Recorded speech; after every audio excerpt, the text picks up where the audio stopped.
Hello! Welcome to part 3, the third. Hello! Yes. Buongiorno. Indeed.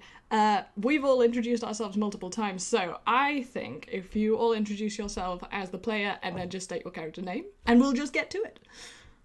Okay. Hi. Hi, I'm Kai and I'm playing Charlie. I'm Yuni, I'm playing Larry. Oh, hi. I'm Owl. I'm playing Short Kid.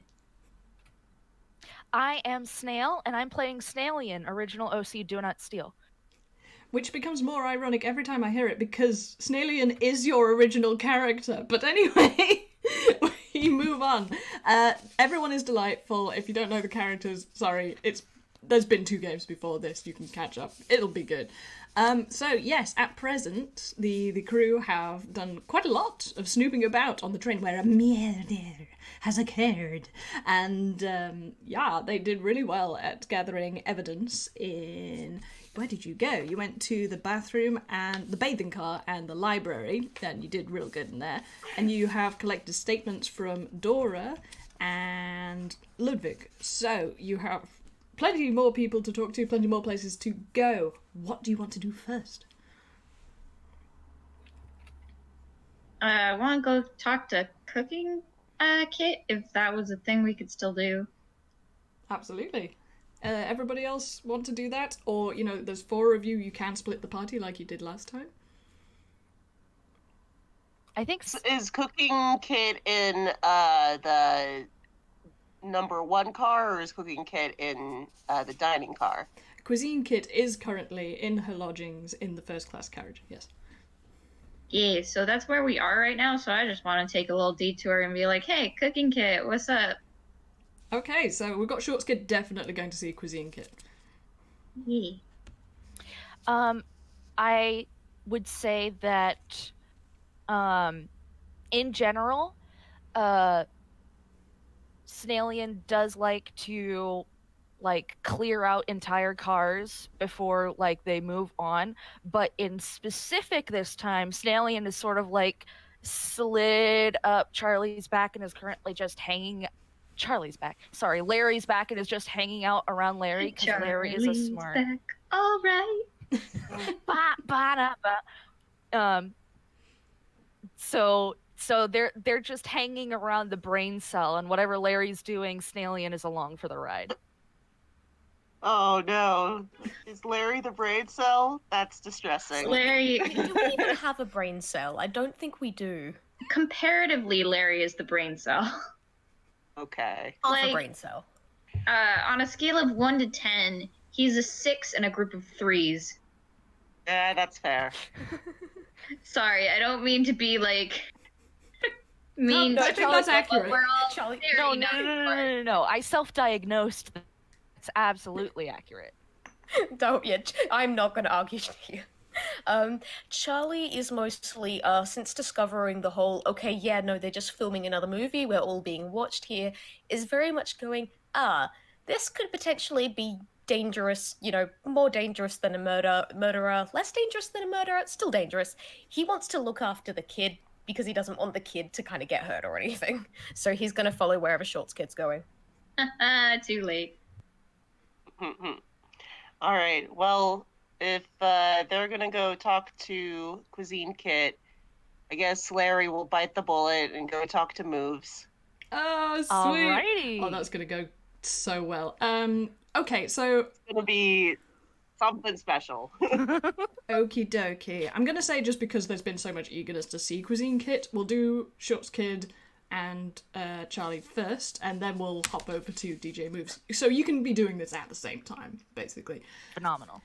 In order to do this, I'm going to ask you all to make a perception check in the first class carriage, because again, none of these doors have a nameplate on. You have to try and figure out where they are. There are only 2 doors left, so, it's 50-50 anyway. Okay. Hold on a second, because I didn't actually have my sheet up because I'm smart like that. Perception is wisdom, right? Alright, that's a straight D20. Yay. I just like making you roll. Oh, that's a 2! That's a 2! Shorts Kid, you ain't seeing shit. No, just like there are That's right, I two rolled doors. D20.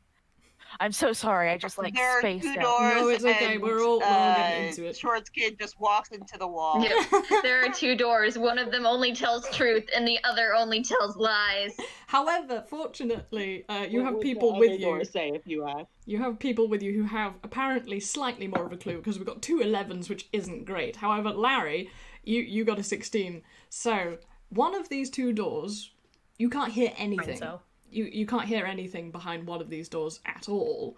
On the other hand, one of the other doors, you can hear someone kind of scratching on something. And Well, that's knocking ominous. at my chamber door.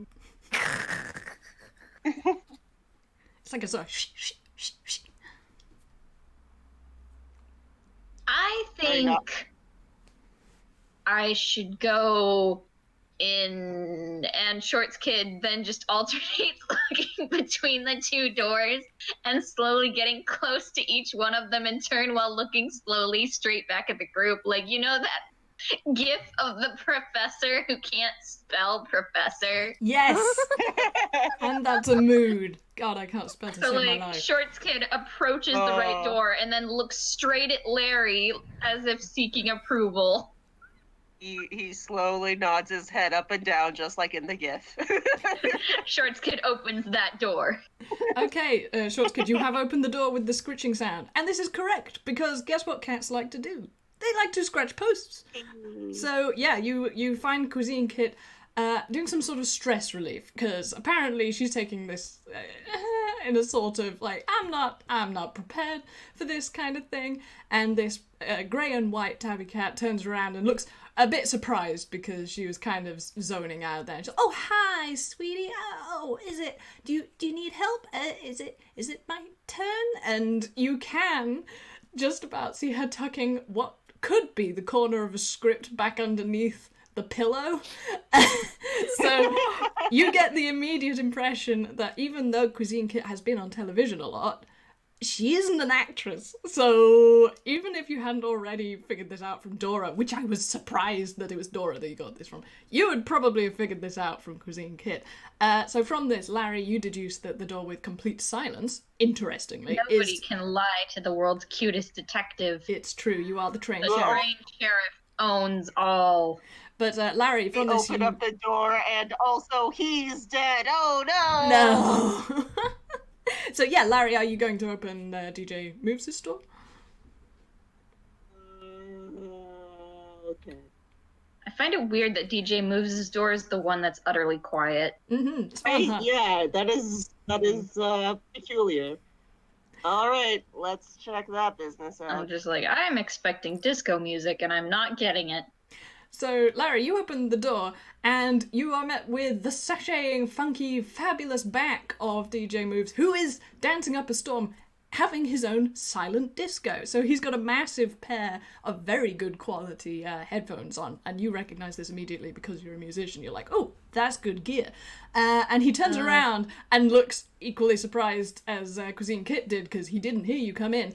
And you can see around the room, there's all sorts of music paraphernalia and technology. There's a beatbox, there's a boombox, there's one of those little ancient iPods, you know, and it's bright pink and it's cute. I kind of miss those.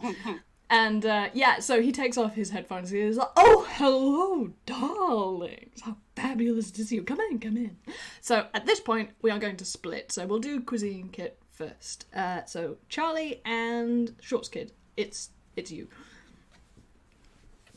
Shorts Kid immediately runs straight into Cuisine Cat's arms because she's floofy and very good, and just hugs need to be dispersed first. That's how things work here.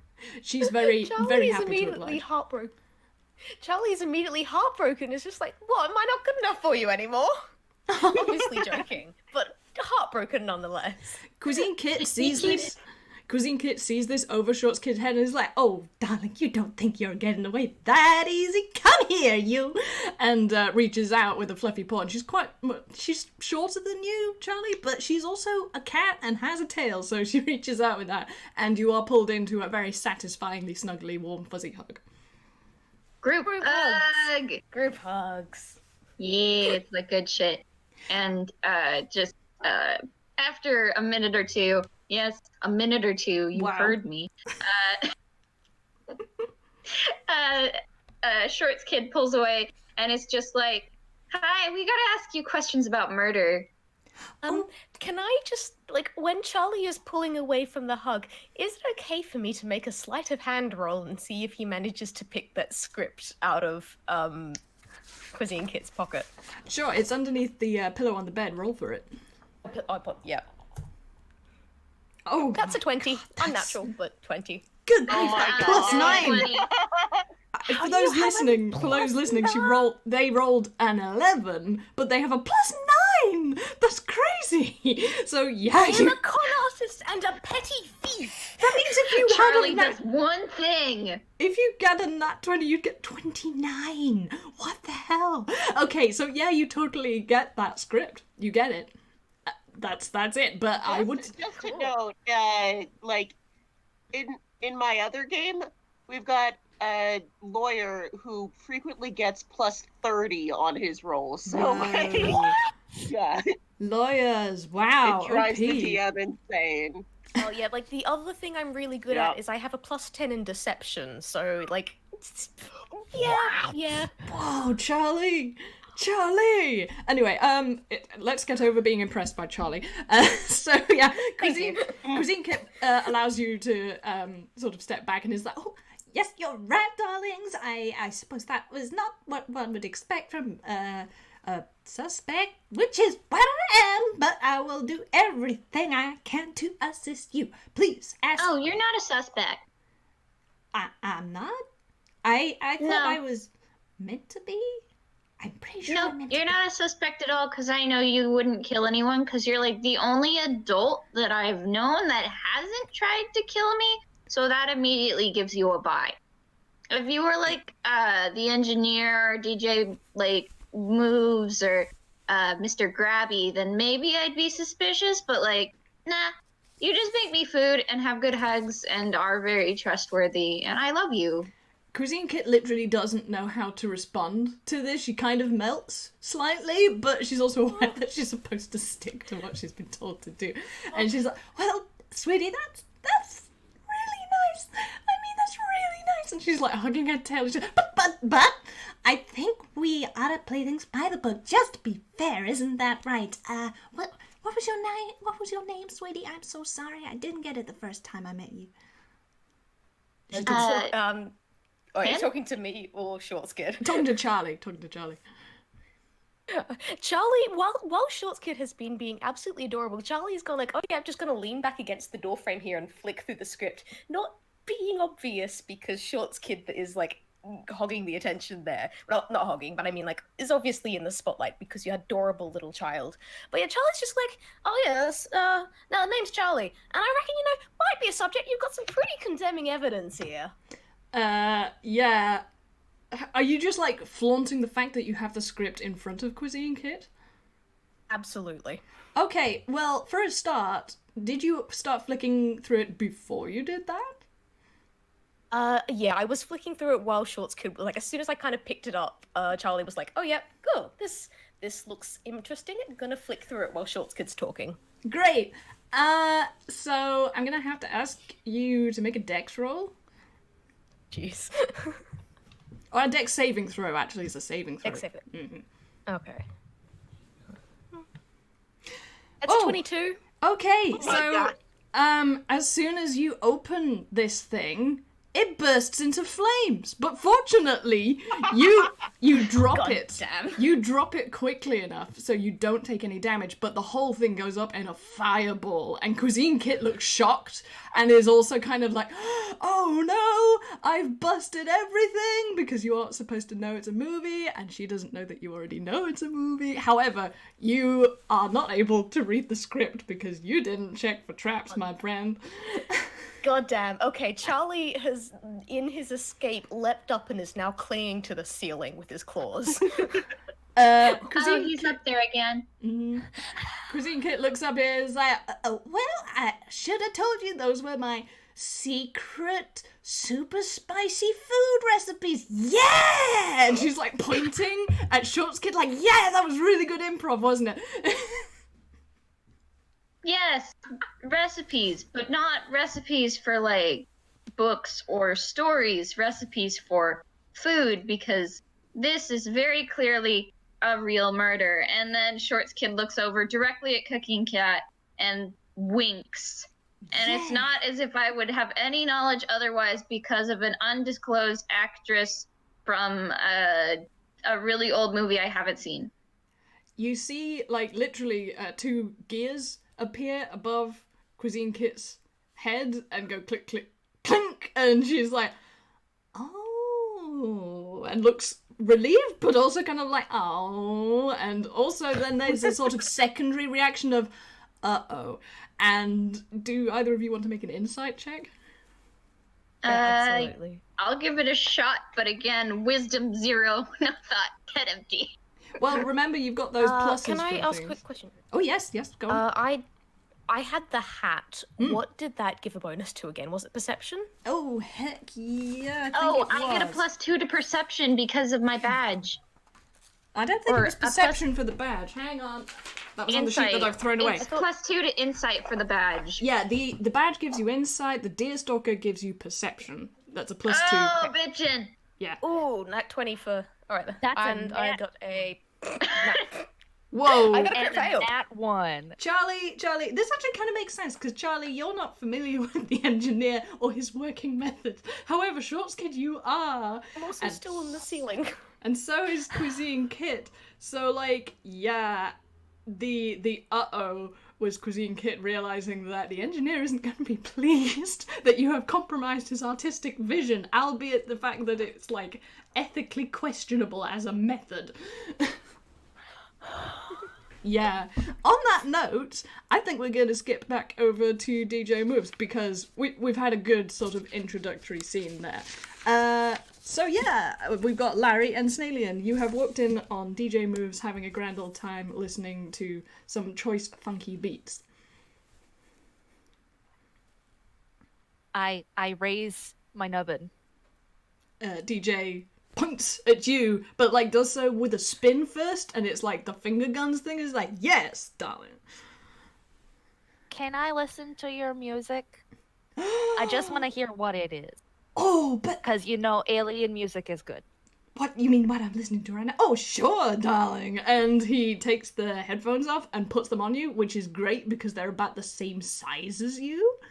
So you're just like swamped by these big plushy, they're really nice headphones. Like they're the over-ear sort, even though he's a penguin, so doesn't have any visible ears.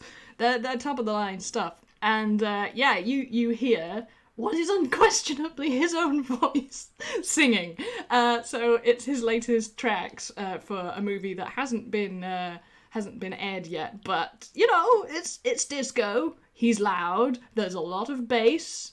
It's not bad. It's not bad. Alien is definitely enjoying it, and then they like sort of shake their head, and carefully making sure that their hands are as ungoopy as possible, which means there's minimum goop, but there is a little goop. They hand it back because they're serious detectives, even though they're not doing the bad cop routine as hard. And they're like, "Thank you very much, suspect." You're welcome. I actually stepped detective. away from the computer for a minute because I thought that you'd be on his Cuisine Kit for a little while longer. I have no idea what's going on. It's cool. We have just gone back to DJ Moves is all, and Snailian asked if they could listen to what their silent disco was, and it's pretty good. It's disco. It's DJ Moves' own voice, so yes, he was dancing to his own voice. But they have just now very seriously handed their headphones back after legitimately enjoying it. Let me add. But they handed it back Alright. because this is serious business. It's very serious business. How does Larry respond to this? Does Larry want to listen? Yeah, sure, why not? Snailian jams the headphones on because of course they do. Larry, you have the same experience. What's your taste? Like, do you like disco music? It is not his personal preference. I had a feeling. Like, he can understand that it is fun and people like it, but yeah, it is not his jam. As you're listening, Larry, the track ends and then the next track starts. This is interesting because it is a song that has been on the radio before. It's Love to Love You Maybe, and it is DJ Move singing, but there's no backing track.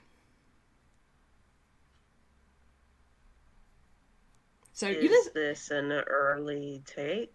DJ Move sort of looks over your shoulder at, the little marker as to where it is on the track, and he grabs it back and he's like, oh, that's not for public consumption. That's just something for the editing room. Let me just put this somewhere. And he stuffs it into his afro. And then he's like, let's get down to business, darling. I'm all about business. Did you need something from me, like a statement, perhaps? Yes. Yes, we need statement. And Snailian is once again like puffing up. And honestly, Larry at this point, like, they can't see Snailian, but they've been around Snailian enough to tell from their tone of voice, they're still very embarrassed by accidentally hard interrogating Dorothy. So they're sort of like puffing up and saying things and really not taking the lead on this. They're waiting for Larry to take the lead on this. Yeah. Sorry, I will never not laugh at Larry. Good. Very good. So, where were you? And DJ Move sort of is like, yes, my moment. and sort of fittingly, like, a spotlight turns on, and it's not even like fitted, it just like the room responds to this by having like a spotlight on DJ Moves as he sort of poses dramatically leaning against like one of these gigantic speakers. It's like, well, I'm sure I can be of little help, but I'll be what help I can be. You see, as soon as I left the dining car, I headed on over to have me a little post-dinner shower. This kind of look is high maintenance, you know? And he preens, fluffing his gorgeous bouffant hair with a flipper. Anyway, I sashayed my fabulous way down to the bathing car and had me a good, refreshing shower. Obviously, I don't have any witnesses to that, but I do have a habit of singing in the shower. Perhaps some of my adoring fans in the staff overheard me. You can ask them yourself, I'm sure. After that, I was set to head into the library for a little light reading in a movie, but, color me surprised when the door to the library refused to budge. Typical of the engineer, he sneers at this. I have a luxury train with broken doors. Anyway, it was trivial enough that my magnificent self didn't see the need to call him over the video phone. So I just stepped under the teleportation tubes, pressed the button with my little foot, and whooshed on over to the dining car. I do not know what happened to my voice during that one. Sorry. And, Fine. Whoosh whoosh.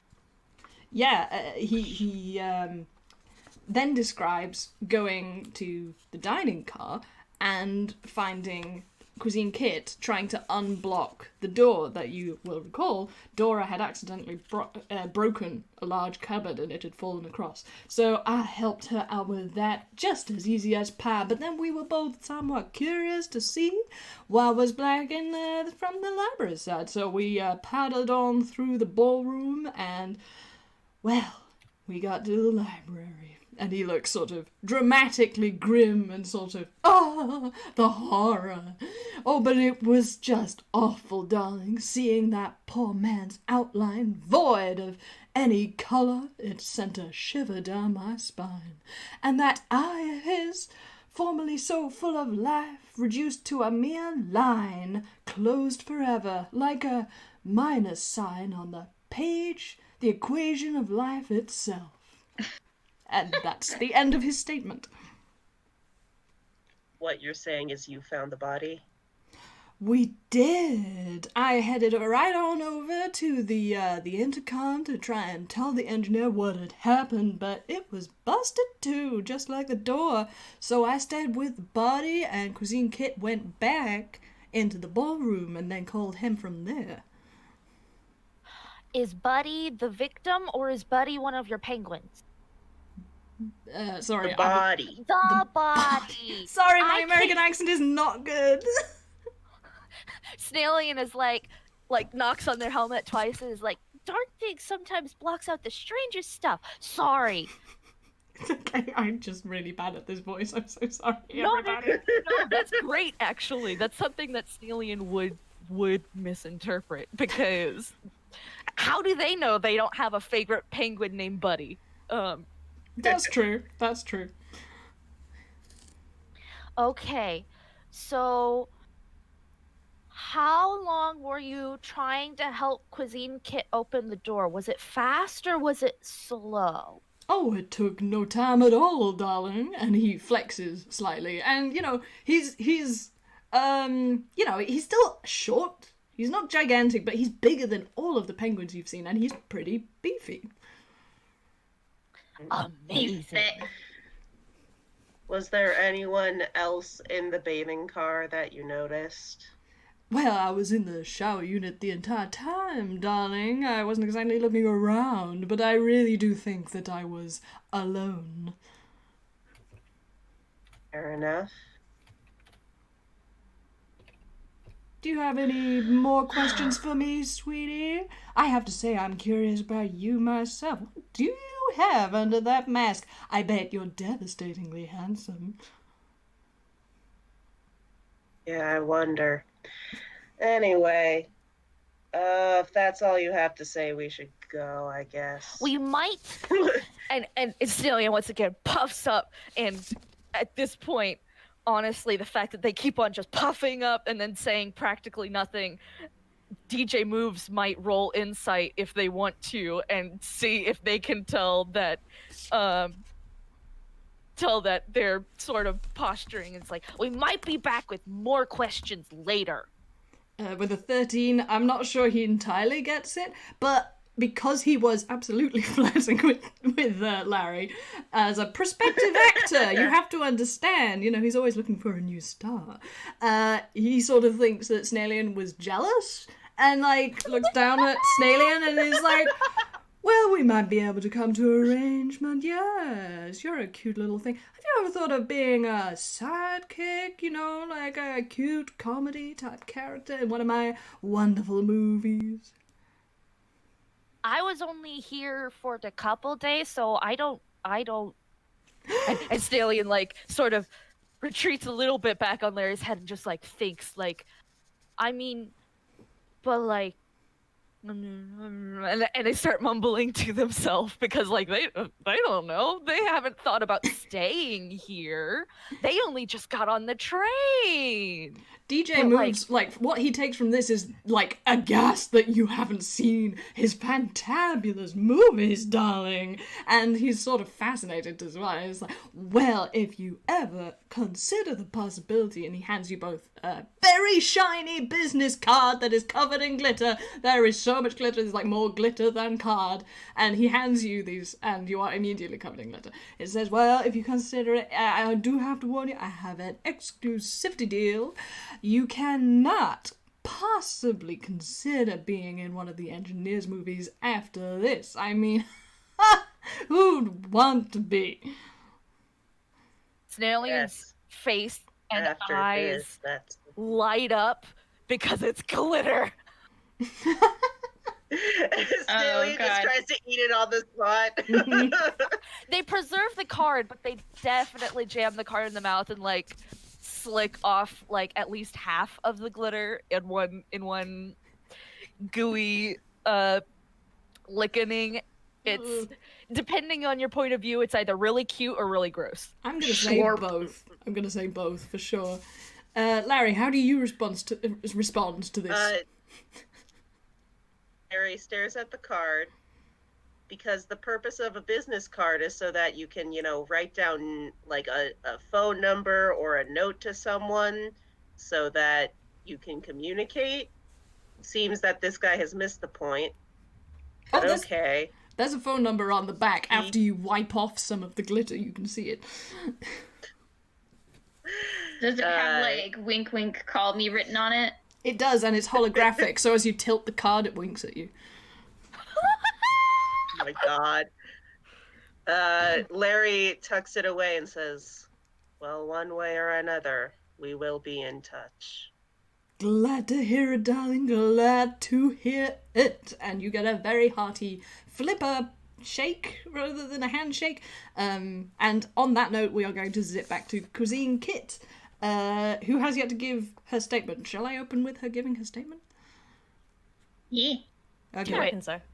Okay, here comes bad American accent number 2. Brace yourselves.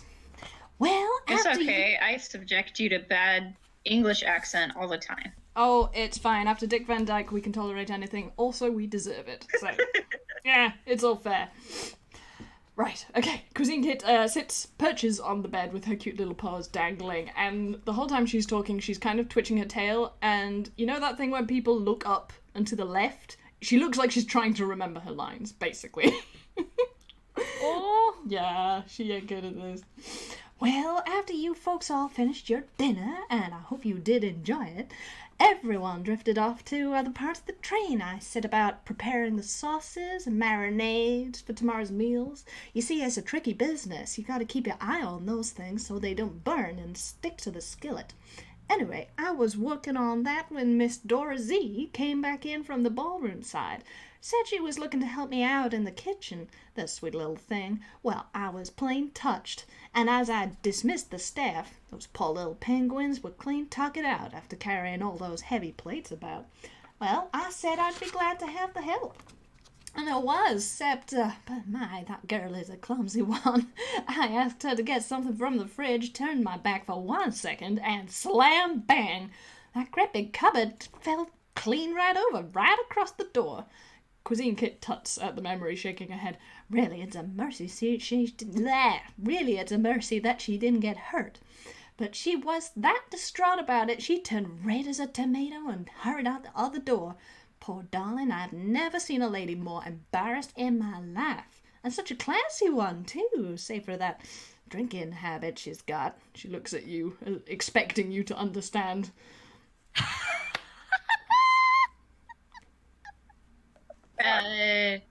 What? She's looking at Shorts Kid because you got plum drunk. It was soda. I am a responsible 8-year-old. No judging here. This is a non-judgment zone. This is a non-judgment zone, you're right. Cuisine Kit twitches her tail and says, She did dump out her last drink, so maybe that's good. yeah, I think Shorts Kid has learned his lesson. But anyway, Cuisine Kit twitches her tail and sort of does a little A little while after that, well, DJ Moves came shooting out the end of that fancy teleportation tube. He saw the problem right away and came over to help me unblock the door, which he did fine well, I might add. He's a strong bird, that one. He was laughing about it, too, saying he guessed all the doors on this train must be broke, considering how he'd found the door from the bathing car to the library was somehow blocked, too. Well, I thought that was a mite strange, and he was curious as well, so after we moved the cupboard, we both headed back through to the ballroom, and then to the library. And she's, like, counting this out on her little paw pads, like, I have got this in the right order, I have got this in the right order. And, well, when we got there, and her tail just curls right up and she looks kind of sick. Like, this is, like, genuine as well. This is, like, she's been doing a really bad job of acting, but, like, she actually looks like she found a body and was, like, horrified by it. An outline without any colour all splayed out like that on the floor? It's just not natural. The poor man, and I didn't even get to speak to him apart from taking his order, and I hear he was really nice. I mean, a bit of a chatterbox, sure, but he had this party trick that he was always doing to cheer people up. Oh, anyway, I'm getting off topic. As soon as I saw him... party trick? Because he never showed me that. Oh, well, I hear it All was he did was boring adult stuff. I hear he was quite a party animal once you got him a little lubricated. But no, we're not talking about that. But no, I hear he had... I want to know what the party trick is. Well, I have to confess, I never saw it myself. I hear that he did something with his color. It was something to do with the fact that he was a UPAN. And she's looking like she's really trying to remember, like, someone may have told her what it was exactly, but she hasn't seen it herself, so she can't remember. She's like, it's on the edge of it. Anyway, well, there was, yeah. Oh, where was I? What line was I on? What did I just say? Oh, that's right. Didn't get to talk to him. And then I saw him lying on the floor. And I went to check the body straight away. I went to check the body, but DJ moves. He went straight over to the other door where the emergency intercom to the engine room was. And I thought that was a little strange because I think the one in the other room behind us in the ballroom would have actually been closer. But I guess we'll have to go through the door. Anyway, he headed over to that one, and then wouldn't you know it, the darn thing was broken, as well as the door. He said the circuit to it had been blown on it. I mean, I didn't see it. It was behind a bookshelf, but it sure sounded like a good reason. Anyway, so I headed back over to the ballroom, and then I called the engineer, and that's the end of my line. And she looks really proud that she got to the end of that. She does a little bow. Okay, so, I'm gonna see if I can sum this up. You did normal cooking things, and then you said it was okay for all the little owls to go out and about and do their stuff because they were tired, or penguins. I don't remember which. There are a lot of birds here. And then, Dora came in. Actually, she did say she wanted to come help you, but she was real embarrassed, and she actually wants to help you later, so, like, just keep an eye out for that and be like, oh, that's real cool and stuff, because if she gets really anxious, she might not do it. And then Shorts Kid thinks a little bit, and then you tried to go into the library for some reason, but the door was stuck, so DJ Moves came and helped you bust down the door because apparently he's got beef. No. Oh, sweetie, hang on. Let's go back a couple of lines. No. It was the door between the dining car, and she's whipped out a little magazine that shows the layout of the train, which is pinned in this conversation if you need to check it out. And she points at where the dining car is, and she points to the ballroom, and she's like, the door between the dining room and the ballroom, Miss Dora knocked over a big, tall cupboard, and, I mean, if you go there, you'll see it yourself, it's still in pieces on the floor. But yeah, that blocked it but good, and I couldn't shift it by myself, but when DJ Moves came in through the transportation tube, and she points to that, which you can see there's a wiggly white tube that leads from the bathing car to the dining car. She said, well, he took that, came right in, saw the problem, helped me fix it, and then we both walked through onto the library because he couldn't get into the library from the bathing car because that door was busted from inside of the library. Did I get that right? And then you saw the corpse. Yes, in the library. That is where we saw the very unpleasant corpse, which was an outline without any colour, and it had a line for an eye, and I still don't like the sound of it in my memory. Ugh. But wait. The library and the bathing car door, the one in between them was already, like, broke and stuck, right?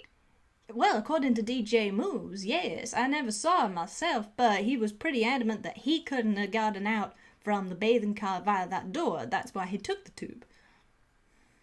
But, you literally just said Dora, and I know Dora didn't do the murder because I rolled really good on insight and stuff. So, Dora was in the dining car with you, accidentally knocked over the thing, and then ran down the hallway. She can't take the fancy tubes because she's real kind. So she would have gotten through the library before you because she'd have to go through both the ballroom and the library and the bathing car. But if the door was blocked, she would have been trapped in the library. So... Well, darling, that's assuming... I don't think the bathing car door was stuck. Well, darling, that's assuming that she had to go through there at all. After they left the dining car, I don't know where Miss Dora went. She could have just been staying in the ballroom. She Well, did raises say... a pretty good question about like how she got back to her this car in the first place. Yeah, because if like she said she ran straight through There's the ballroom the back passage. to her room. There's an outdoor passage from location. If you recall, Oh. After the murder was discovered, the engineer made an announcement saying there had been an emergency, and basically everyone had to leave the carriages and stay outside of the carriages, taking the outside walkway to go back to their carriage, their first-class compartment. Sorry, should have perhaps recapitulated that at the beginning of this. Again, all of the notes are in the game so far. If you need to read up on those, do advise reading those. But that still means that Dora, even if she had been hanging out in the ballroom, when Cooking Cat and DJ Moves broke down the door from the dining car, they would have gone in through the library. Did you see Dora Z in the ballroom when you crossed to get to the body in the library? Oh, honey, no. She'd run right past us. Order of things. Yeah, sorry, Owl, you've got things kind of confused. If I may... No, I'm staring directly at the map. No, Dora... So what... Hold on. Oh, Dora Z said she ran from the dining car to the conservatory, not Yeah. towards the ballroom. Yeah. Okay, so I that's don't the have other a direction. brain cell in here. That's what we're here for. Don't worry. It's You're here to okay. look cute. It is confusing. Yeah, I am cute. Also, basically what I'm anticipating is, like, during this game, you're going to accumulate the rest of the information.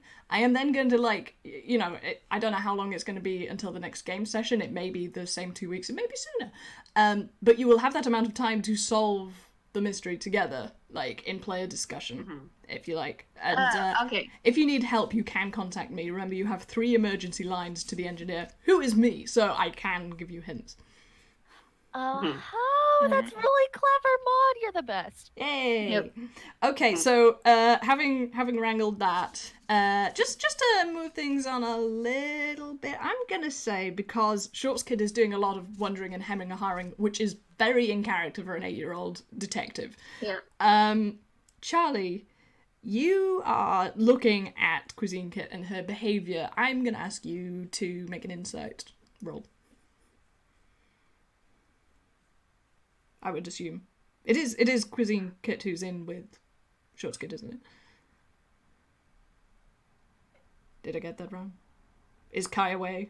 Has Kai left the room? Sorry. Sorry, I was muted for a second because of coughing fit. Oh no! I'm so so what were you sorry. saying? I'm so sorry. What did you say? I'm sorry.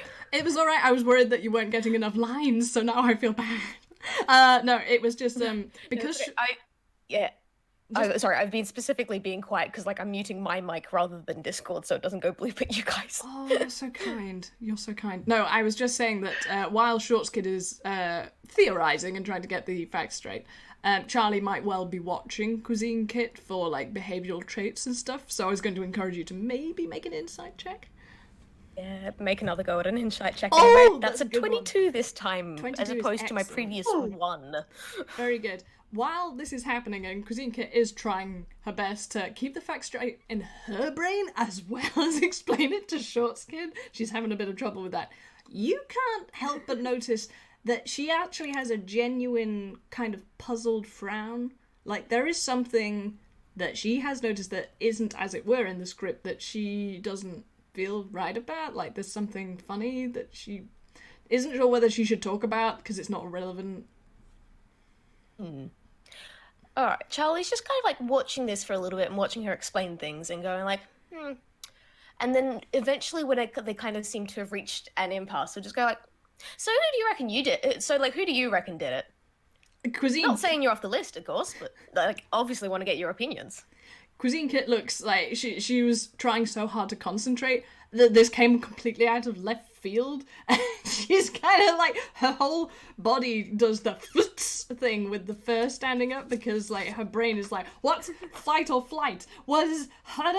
And yeah, so she stutters and says, well, I'm not supposed to say. No, I don't know. I don't know who. I don't want to cast suppositions. And anyway, that's your job. And her tail is swishing from side to side in an aggressive manner. And Charlie, because you're a cat, you totally get a read on this. And she's like, annoyed that you tried to cheat. I was like, well, part of my role as an investigator is to ask questions, isn't it? Nice. I know your opinion to know what's going on. My brain hurts. Oh, honey, are you okay? Do you need something to eat? I've got some sweets in this drawer. And she's immediately trying to feed the child. Shorts Kid will take that candy, thank you very much, because candy is good. And just like, being the trained sheriff is hard. I'm sure it is, Pumpkin. I'm sure it is. And the candy is, what's your favorite candy? What's your favorite candy? Are you asking me or Shorts Kid? Because if it's Shorts Kid, then it's probably like Star Nebula glitter bombs or something. I was actually asking you, but I kind of like that idea too.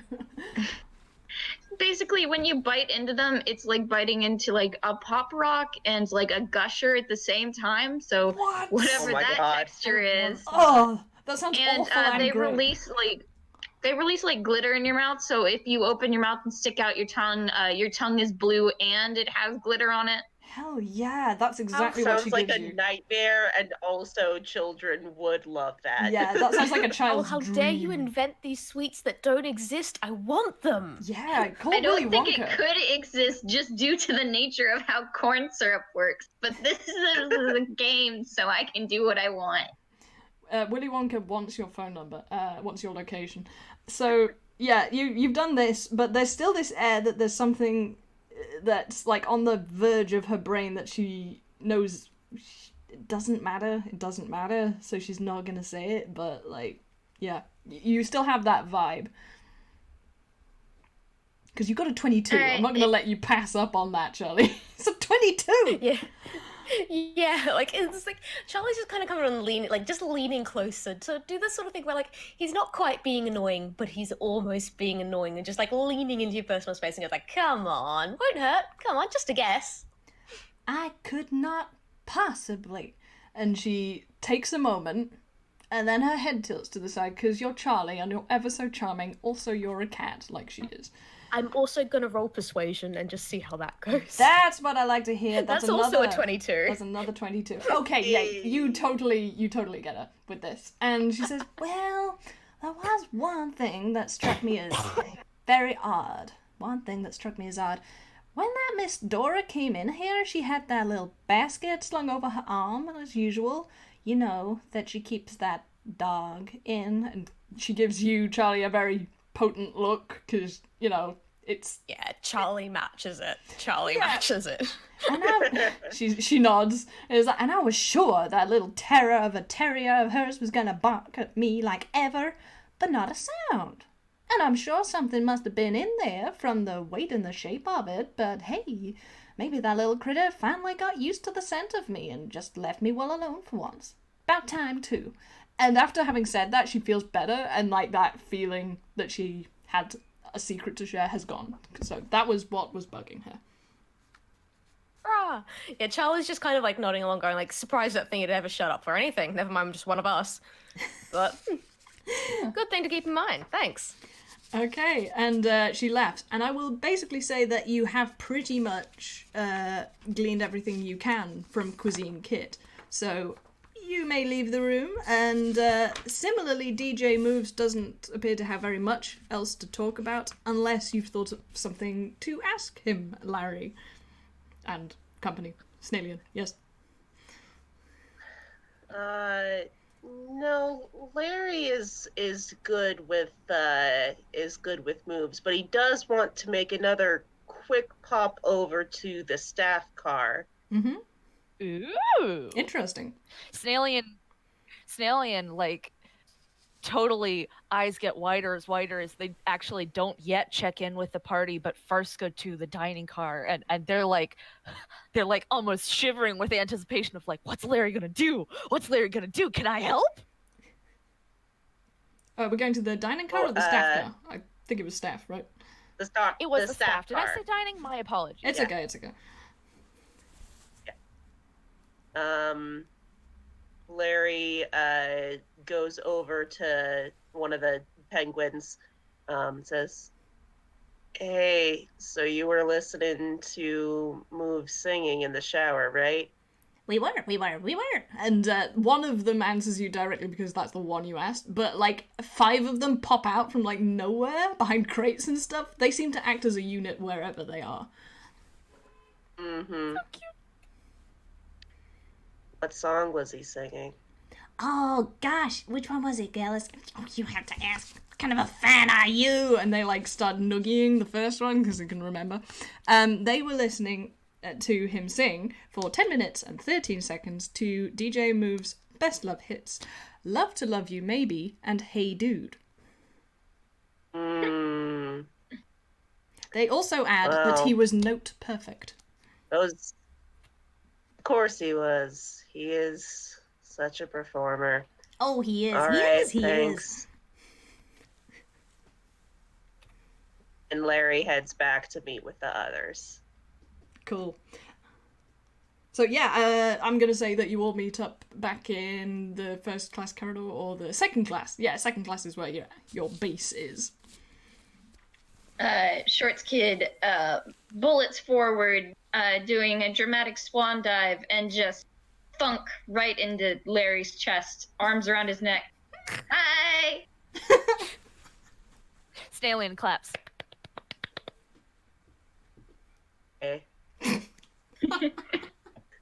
We found out some stuff and I thought too hard, but Charlie actually did a thing and also got stuck in the ceiling again, and we had to try to we didn't have to pull him down, but he was up there for a couple minutes. It was weird. How do his claws even do I knew that? it was gonna explode on me. Well, I've been exploded before, so maybe you're just sensitive to it. And then Shorts Kid starts climbing around Larry so she can sit on his shoulders again. And Snailian turns around on Larry's head so that they can face Shorts Kid and goes, exploding? What exploded? I didn't think Cuisine Kit would have bombs. No, they had super secret recipes that they didn't want other people to read because it could compromise the integrity of her kitchen, which is on the train, which is obviously just a train with a real murder. Pretty sure it was a script. Snailian. Oh. So Snailian was nodding along to everything that Shorts Kid was saying and very clearly actually taking them at face value until Charlie said that it was the script, and then is like, oh! I was trying to be as true to canon as possible. Charlie refuses to play this game and kind of just looks at them and just goes just shrugs, because you signed a document. Not with my real name. whatever a name is, that is technically your true name. Because you chose it for yourself. Actually, at this point, I'm gonna ask, like, the other three of you are, like, trying to play along. Do you want to try and persuade Charlie to play the game? Yes. Shorts Kid takes out their key and waves it menacingly, but they can't actually use it as a weapon because the safety lock is still on. I think it's down now. It's down in all of the carriages that are not inhabited by first class. So, like, yeah, from second class onwards, the shield is down. Oh, then I smack him with my key. Yeah. You're gonna want to roll for that. But... Roll to attack.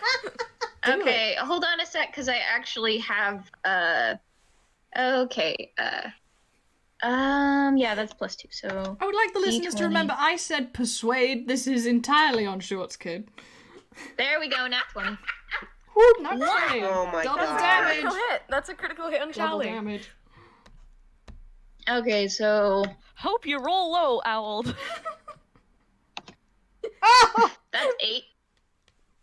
So Shorts Kid immediately stands up on Larry's shoulders without, like, falling off, and then says, hold on a sec, and jumps, leaps, does a double flip, and then brings her key down hard on Larry's skull.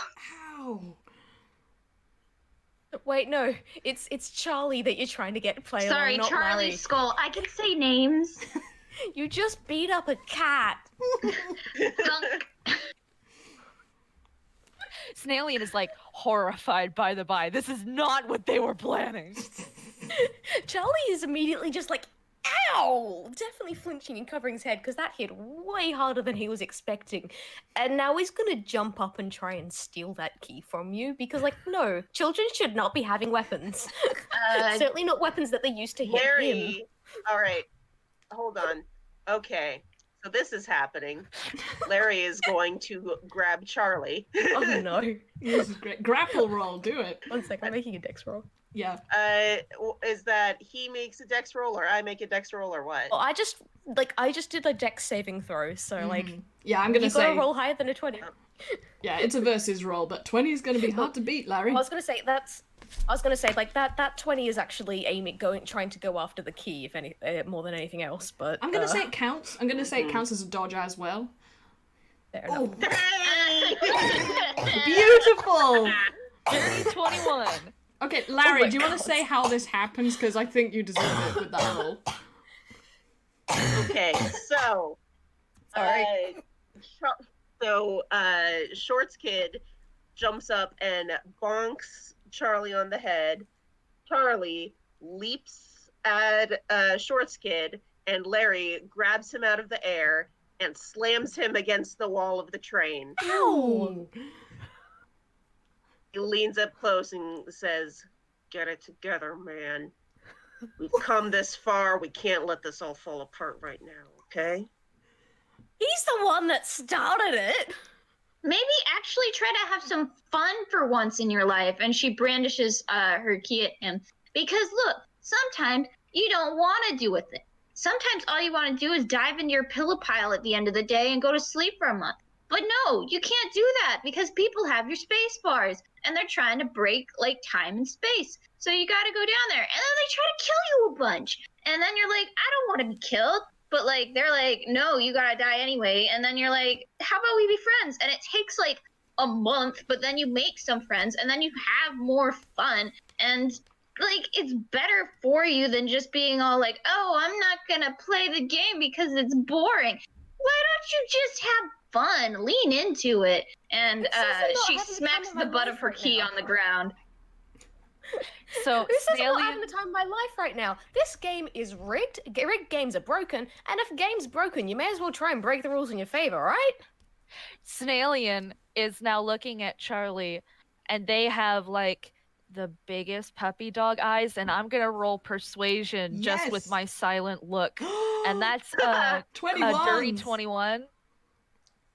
And they're just looking at Charlie, and they're honestly starting to get like really upset because yeah, maybe it's fun to break games in your own way, but that breaks the game for everybody else, Charlie. Ooh. And what if we all play the game, then we can all have fun. And they're getting really sad. Charlie is just watching this and he's just like, this whole thing was a mistake, but alright, he is still loyal to Snailian, if not, like, he's no longer loyal to, Short's kid. I'm sorry, you have now lost his trust. But Bridges have Snailian been is burned. asking nicely. Larry just keeps staring through the mask and says, "You all suckered me into this nonsense, so I figured we were a team. That You're was not supposed going to to be play. him. Hey, I'm talking here. Are we a team, or did you just drag me into this when you didn't care either?" Let's be a team, Charlie. Look, can I just listen? Not saying I'm not playing a game. Not saying I'm not having fun. Not saying I'm not part of the team, because I am all three of those things. I just don't see why we should be playing fair in a game that's already cheating against us. I'm gonna hit him again. No! Oh my god. No, Short's kid just said that. Like, they didn't actually do it. They just waved the key threateningly. Please know that the no was also in character. Snailian absolutely said no! What if you Larry got against, like, trying to do things out like a different way other than the path they've already set out for us? That's because then it's not fair. You said it was fair to start with. If someone's trying to kill you, at least you have, like, an actual, like, chance as long as they're not cheating. But, like, imagine if someone cheats and they're like, oh, guess what? I'm not gonna turn blue, so you have to figure out how to get me to turn blue. And then you're just like, I have to dodge all of this stupid stuff. And you're not very fun. Larry is supposed to be not fun, and yet he's more fun than you are because you keep cheating. I'll just say this one last thing. The rules were established from the get-go. They kept secrets from us, and I get the feeling you're keeping secrets from us. So really, we're all on the same level here. So how about we just get this done? Shorts kid runs over to Larry specifically and wraps her arms around his knees because she needs comfort. Larry finally lets go of Charlie and pats Short's kid on the head and says, "Let's just get moving." Okay. Do you I'm want to sorry. help, Charlie?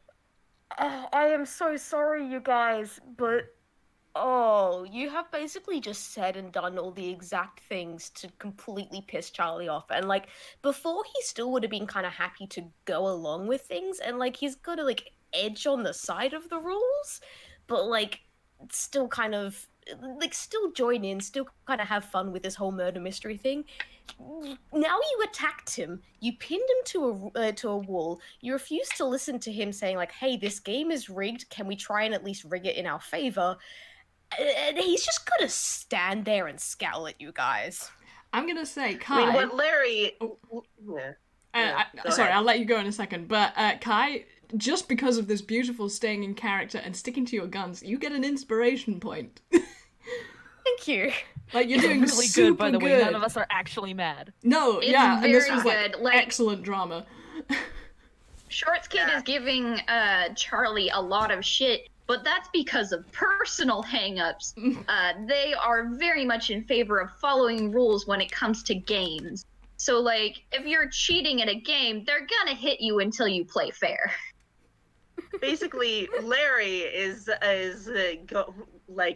saw that, okay, a fight has broken out. I don't know if there are cameras in this room, but we may as well make it for the good drama. And also, he keeps saying that the game is rigged. There's nothing to actually indicate that the game is rigged. It's just that we're in a mystery room, and we have to solve the mystery. There's nothing rigged about that.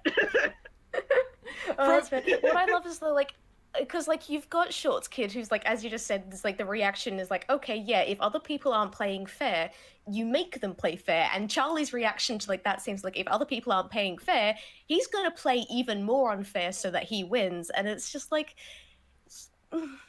it's complicated. We get it. Charlie's not gonna follow along, you guys. The only person that he has any respect for now is maybe Snailian. Maybe. Hey, if you've ever played a Hat in Time, that whole game is literally, I'm playing a game, people set up rules, when they break the rules, I hit them. It's true. That's exactly what it is. Yeah, no, trust me, yeah, I know. Much. But yeah, this is up to you guys now. I'm sorry. Yeah, I don't know what else to do here. Well, I mean, I do, but I don't want to break Mod's game. No, it's fine. Well, really, you've actually kind of made this fantastically linear in a sense, because the only things you have left to do are investigate the cars, the train carriages, that you haven't been to. And seeing as you're at one end of the train, you can just, walk through the train and go through them all sequentially. You have already investigated the first two, which are the bathing car and the library, but you're welcome to walk through those anyway. The ones you have left are the ballroom, the food car, the lab, and the conservatory. But you can, especially if you've got a complaint you want to register, you can go to the engine room. Charlie, do you want to go to the engineer? You don't like the game and you don't want to play anymore? Because then the rest of us could go backwards if you don't want to play. And Snailian is very deflated because they love the team, but they're not going to make somebody who's not having fun have fun if they're this determined. Charlie is just, he's going to stare at Snailian for a while. He's not going to just, jump off the train or anything, but he's definitely peck this, shove his hands in his pocket, and just kind of storm off down the train well and truly past the other guys. And he is kind of going to make a beeline for the conductor because, hey, it's pretty obvious who is masterminding all this stuff to him so far currently. So, yeah. Okay, so at this point it is He's going up to go hunt to... down the conductor. Yeah. It's the engineer, darling, remember? I don't know who the conductor is. Never heard of the conductor. Who's that? Must be a really weird character. But... We're not in an orchestra here. No, that's silly. So you still have the choice. So you can either go through the inside of the train, or you can just walk around the outside and go straight to the engine room. Outside, Charlie does not want to be with the others right now. So, what do I roll to survive the outside again? Well, first, I'm going to ask, are you all going with Charlie? I want to go to the lab, personally, but also Shorts Kid doesn't want to be in the same room as Charlie right now. Ooh. Larry sort of glances up at Snailian, which is hard because, that she's on top of his head. Snailian definitely inches forward when they realize what he's doing to try and help. Want to go with the cat? I don't know. I mean, if Charlie's not having fun, then he deserves the chance to not join in the game and not have more fun. But I also don't want to leave him. What do you think, Larry? You're smart. Our comparative brain cell is working too hard. Yeah. He's, social interactions are not where his brain cell is best applied, but... Listen, Snailian has absolute faith in Charlie. Charlie, Larry, I'm so sorry. They both end with Y. That's why we're getting confused. Charlie's name doesn't even end in a Y, but I know what you mean. It's phonetic. Phonetic Y, you know what I meant. They have rhyme. absolute faith in Larry, so they're just kind of a little bit melted in the sad way and looking at Larry like, what do you want to do? What do you think is best? I believe in you, Larry. Oh. This is just the second act low point. Hopefully. I appreciate you, Yuni. I don't know what that means. I do. No, I mean, as a person, I know what that means. Shorts kid does not. No, I wasn't looking. Anyway, I love it. Thank you. Larry just sort of shrugs and says, leave him be. Okay. One way or another, things will get figured out. Okay, I trust And we you, have a Larry. very important murder to solve. Yeah. And Snallian is like definitely deflated, but they absolutely trust that Larry is doing the right thing, and Larry has the smart brain cell. Larry knows what he's talking about. Okay. Yeah. Larry's just in the mode of like, guy doesn't want to be around us, so we shouldn't make him be around us, I guess. No, that's fine. This is a very dramatic tension, indeed, low point of the second act. So we have a split, and it's a 3-to-1 split in the party, which I don't think I've ever seen before, which is great. So we have Charlie. Statistically, going on what happens when you split party in other campaigns, Charlie's gonna die. you may yet, you don't know. So yeah, Charlie is going around the outside of the train straight to the engineer. The other three, you still have the same question. So it sounds like you all really want to go to the laboratory, but do you want to go there via all the other places that you haven't investigated, or do you want to go there first? That involves, do we want to check the ballroom and the dining car on our way there, or do we just want to tube over? I kind of just want to tube over. I have a gift that might make everybody happy. Maybe I could give it to Charlie if he comes back. And Snallian like is actually serious in that offer, even though this is their special gift and everybody else got a gift. They are like 100% committed to, if that would make Charlie happy and he chooses to come back, they are willing to give their special gift so that they have no gifts aside from their Snellmit and their brain cells. Snailio, actually, I love no. you.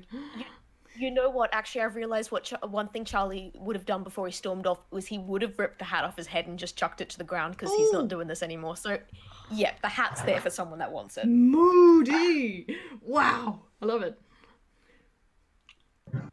Shorts kid isn't into hats. Larry, can you pick that up so I can hold it for Charlie?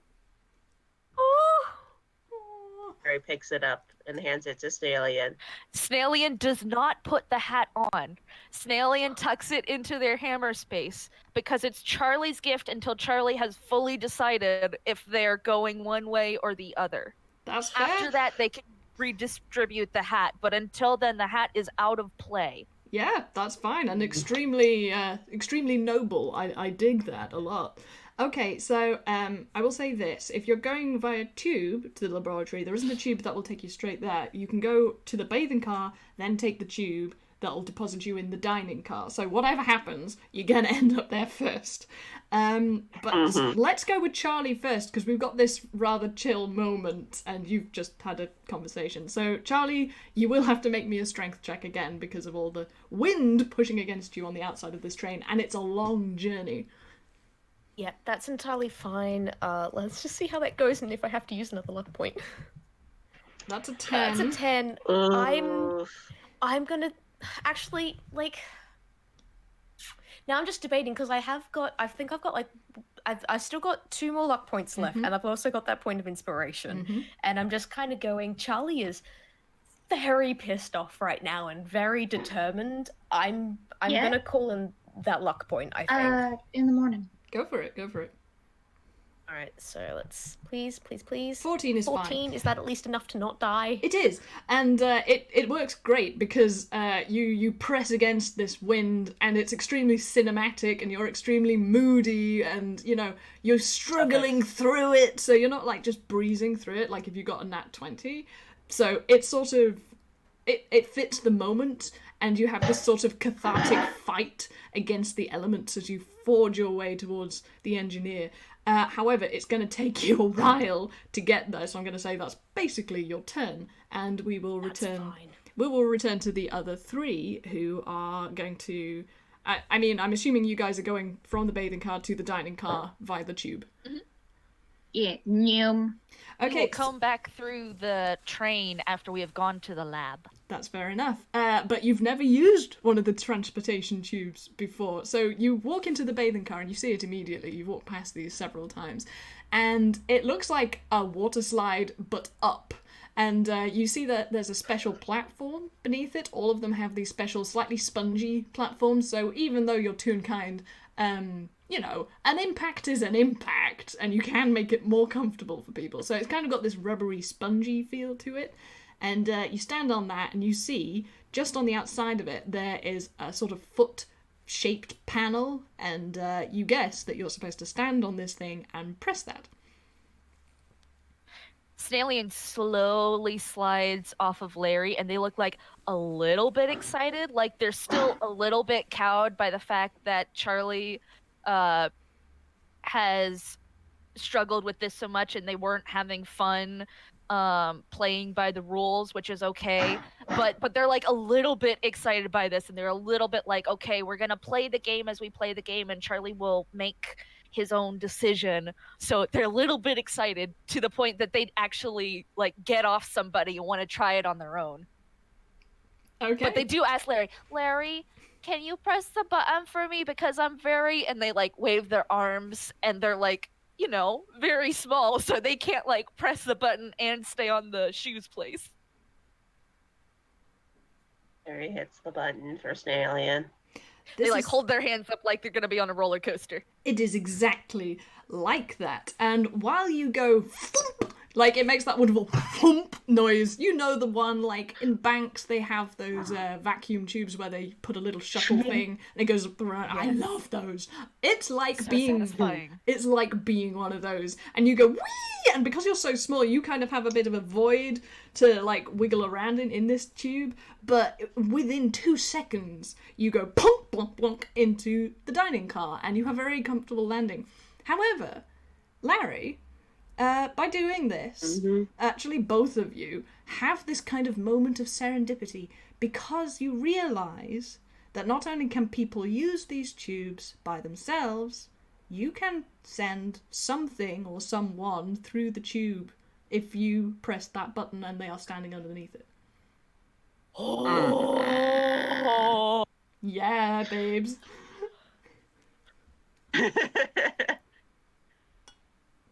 All right. Well then.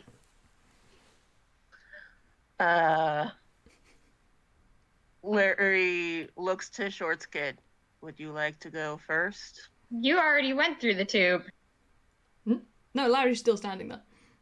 Oh, okay. I thought you said that they both went through the tube.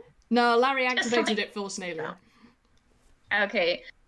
Shorts Kid just kind of visibly still looks like upset, like they're not happy right now, but they just shake their head, and you get this feeling that like this kid isn't happy at all, but all of a sudden that feel is gone, and Shorts Kid is just smiling again and jumps onto the platform and says, see you in a minute, and hits the button. And in less than a minute, in 2 seconds, you are also in the dining car with Snailian. And Larry, I'm gonna guess you go too. And it's fun. It's like a short journey, but it's like, whee! You get the giggly, fizzy feeling in your stomach, like if you've been in a car and you go over a road bump that's a little too big and you go, what? It's like that. You feel like that. And you splat into the dining car. So you can go straight through to the lab. The exit is very near the door to the lab, but you're in the dining car, just saying. Shorts Kid picks up Snailian. Snailian makes out whoop and doesn't resist. She holds the snail sort of like a stuffed animal. Oh, cute. Larry looks over at the door that we have heard has been blocked, but may as well confirm the situation with his own eyes. You see that the door, which had been blocked to the ballroom, is not blocked anymore, but you can see the cupboard that had fallen across it, and you can totally believe that it would totally block the door. It's a big thing. Like, you're surprised that someone as slight as Dora could knock that over by accident? It's big. To the lab? He takes he takes a glance around. No, the dining car. Mhm.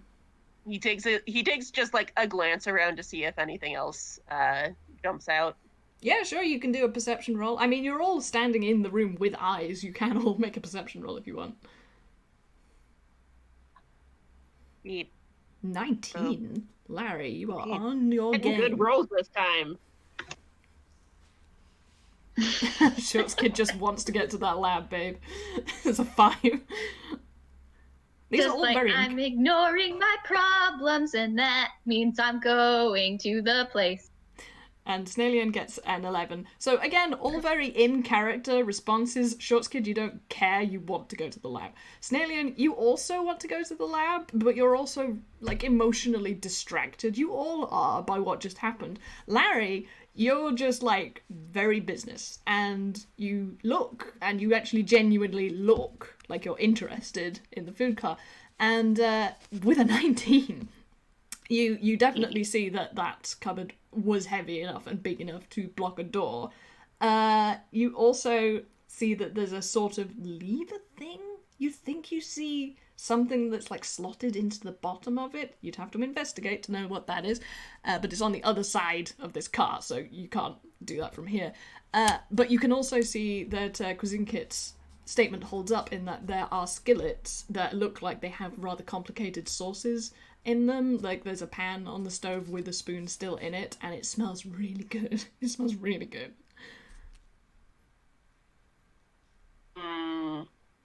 Larry says, "You two can go on ahead. I want to check this out real quick."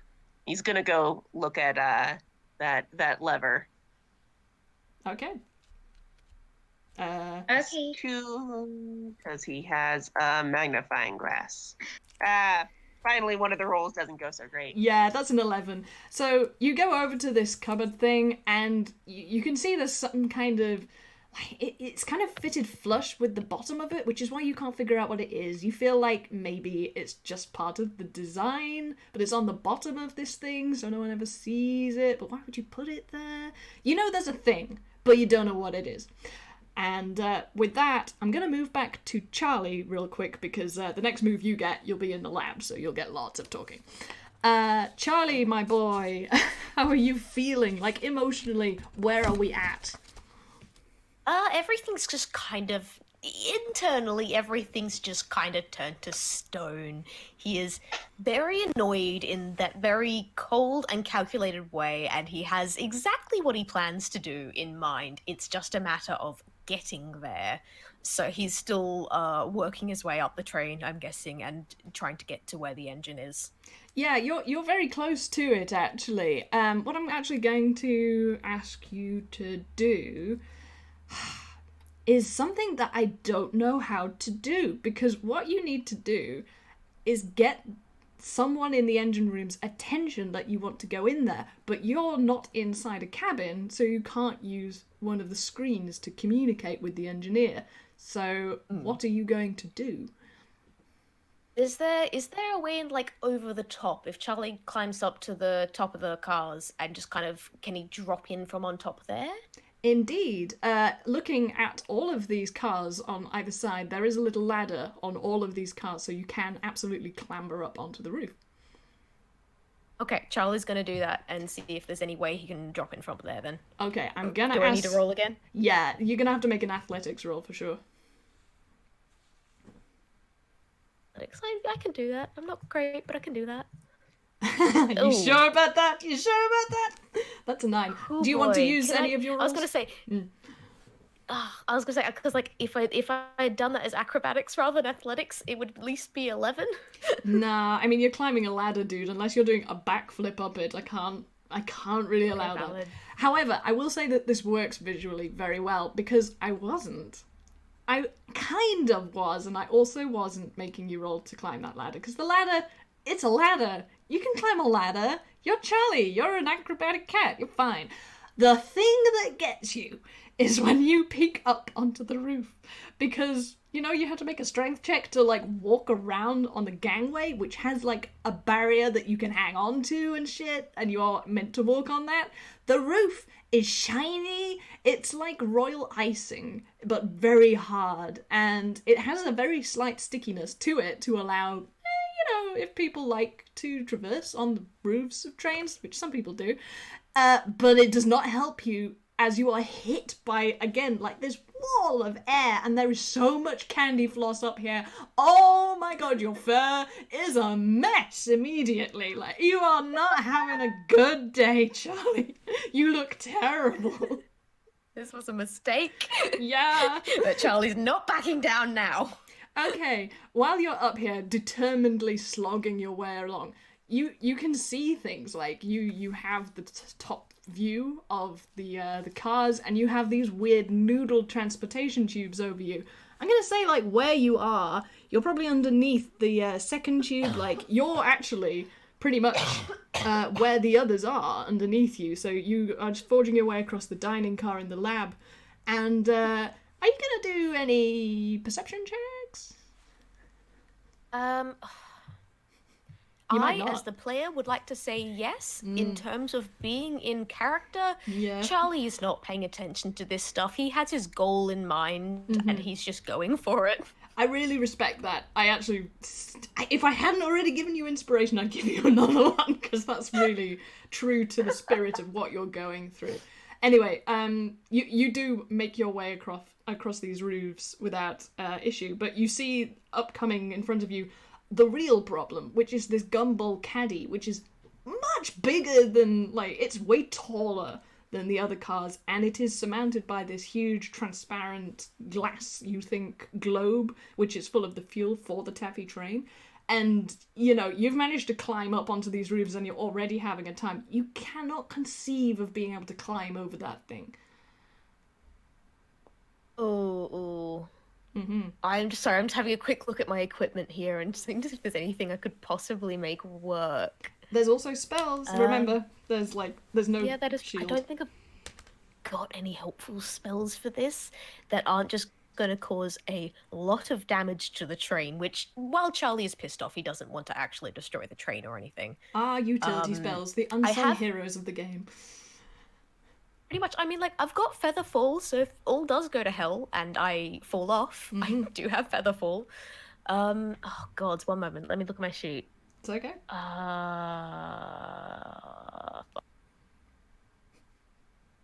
You want to go back to the others quick while I try and figure out what's something that's going to help me here? Sure. Go ahead. Okay, yeah, so actually that's a good point. So we leave Charlie looking completely vexed, covered in fluff and sugar, and just not having a good time. You guys are on your way to the laboratory to see your best friend, Professor Woodlig Donfrick. So I'm gonna guess you're just going straight to the laboratory. Okay. Yeah, you go through, and the lab is quite exactly as you left it. Woodlig is sitting at the machine that you saw him at before, but with the addition of 2 guards. These are the scientific-looking owls, and they nod at you in recognition as you come in. And yeah, things are bubbling. There's like instruments churning data, which is weird. Like, there's a harpsichord that has got data readout. You don't know how that works, but it looks cool.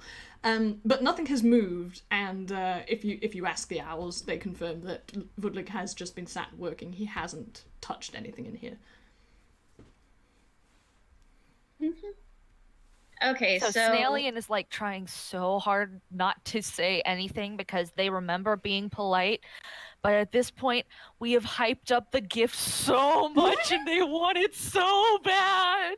And like everything is falling apart. Maybe the gift will be something good. They're like literally vibrating these short kid's arms. Woodlig is working, so he's not going to notice you unless you say something. Short's kid goes over to Woodlig and says, "Hi." He like jolts out of what he's doing. Oh, hello, I'm not Scottish. Hang on. What does he sound like again? What do I sound like again? Oh yes, it is bad Dracula voice. Good. Yes, I am here! And so are you! Welcome to my laboratory. How can I help? How are you doing? How is the investigation go? Wait a minute. Wasn't there 1, 2, 3? There were 4 of you, wasn't there? Immediately, Snailian, like, actually, they, like, go full-on melted cat on, Shorts Kid's arms, except sad. They just, like, completely deflate. Oh no. Budlig like has an emotional response to this. It is I see things have not gone so well. This is unfortunate and surprising. I was not expecting this, but perhaps I can cheer you up because I can see that you have been working very hard, and I did say that I would get you a gift. And he starts rummaging about in, like, it looks like a sort of storage cabinet, you know, like you get in offices, but it's got like levers and buttons and lights, and he keeps pulling a lever. He's like, no, it was not that fun. And a different drawer opens, but then it opens again and there's different stuff in it. It's cool. While he's doing this, does anybody want to do anything else? Snailian slowly recollects himself, and again they've got that gleam in their eye, but they're like still sort of semi-melting because they're very upset, and then he talked about it straight up, and like it's not his fault, so they can't even be mad at him, but it's very upsetting. Shorts Kid just goes over to see what Woodley is doing.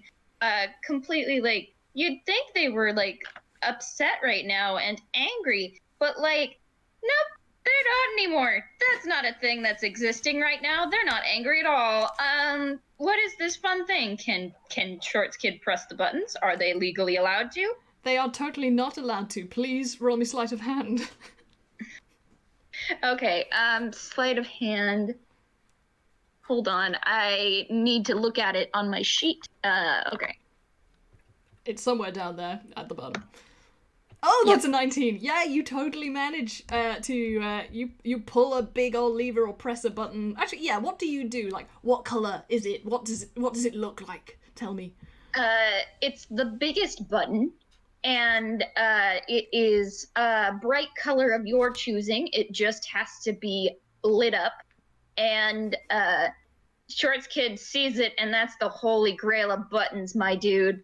That's the holy grail of buttons, and they're being, like, not actually super secretive, but Woodling's back is turned, so they have their hands, like, flat palm, fingers out, bam, slow motion, and you just see the look of, like, just sheer, God, it starts with an E, ecstasy on their face, and then it's up to you what happens.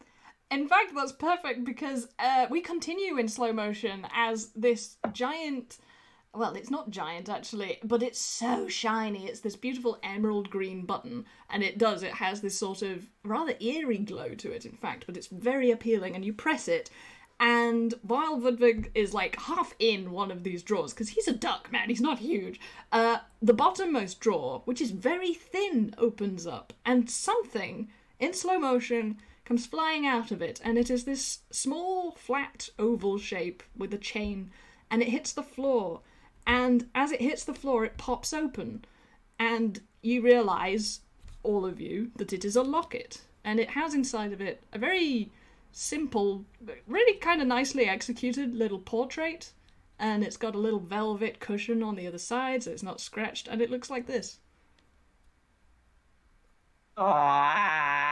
So, for those listening, wants that. Yeah, for those listening, I will put this picture up in the video, so if you're just listening, now's the time to look at the screen. Sorry, what did you say, Al? I talked over you. Shorts Kid wants that, but, like, they're not just gonna take it, because it's not like there's some sort of, like, thief or something. So they're just like, oh, that is shiny and there's a duck in it. I kind of want that. Okay, does Shorts Kid pick it up? And if Shorts Kid does, what did the other two do? Did we all see it fly out? Oh, for sure. It was like really obvious. Okay. Snailian like looks at the face, but like they have no idea what this means. Again, they only just learned about Scrooge McCodger, and they know about Ludwig because they're now friends, they guess, with Ludwig. But they have no idea what this means. They just know that their other cousin nephew Naldo is vanished. They actually do ask, is that Naldo? No, it's not, and you're not going to find out who it is unless you talk to someone. Yeah, No, Larry will go to pick it up. Larry will go to pick it up.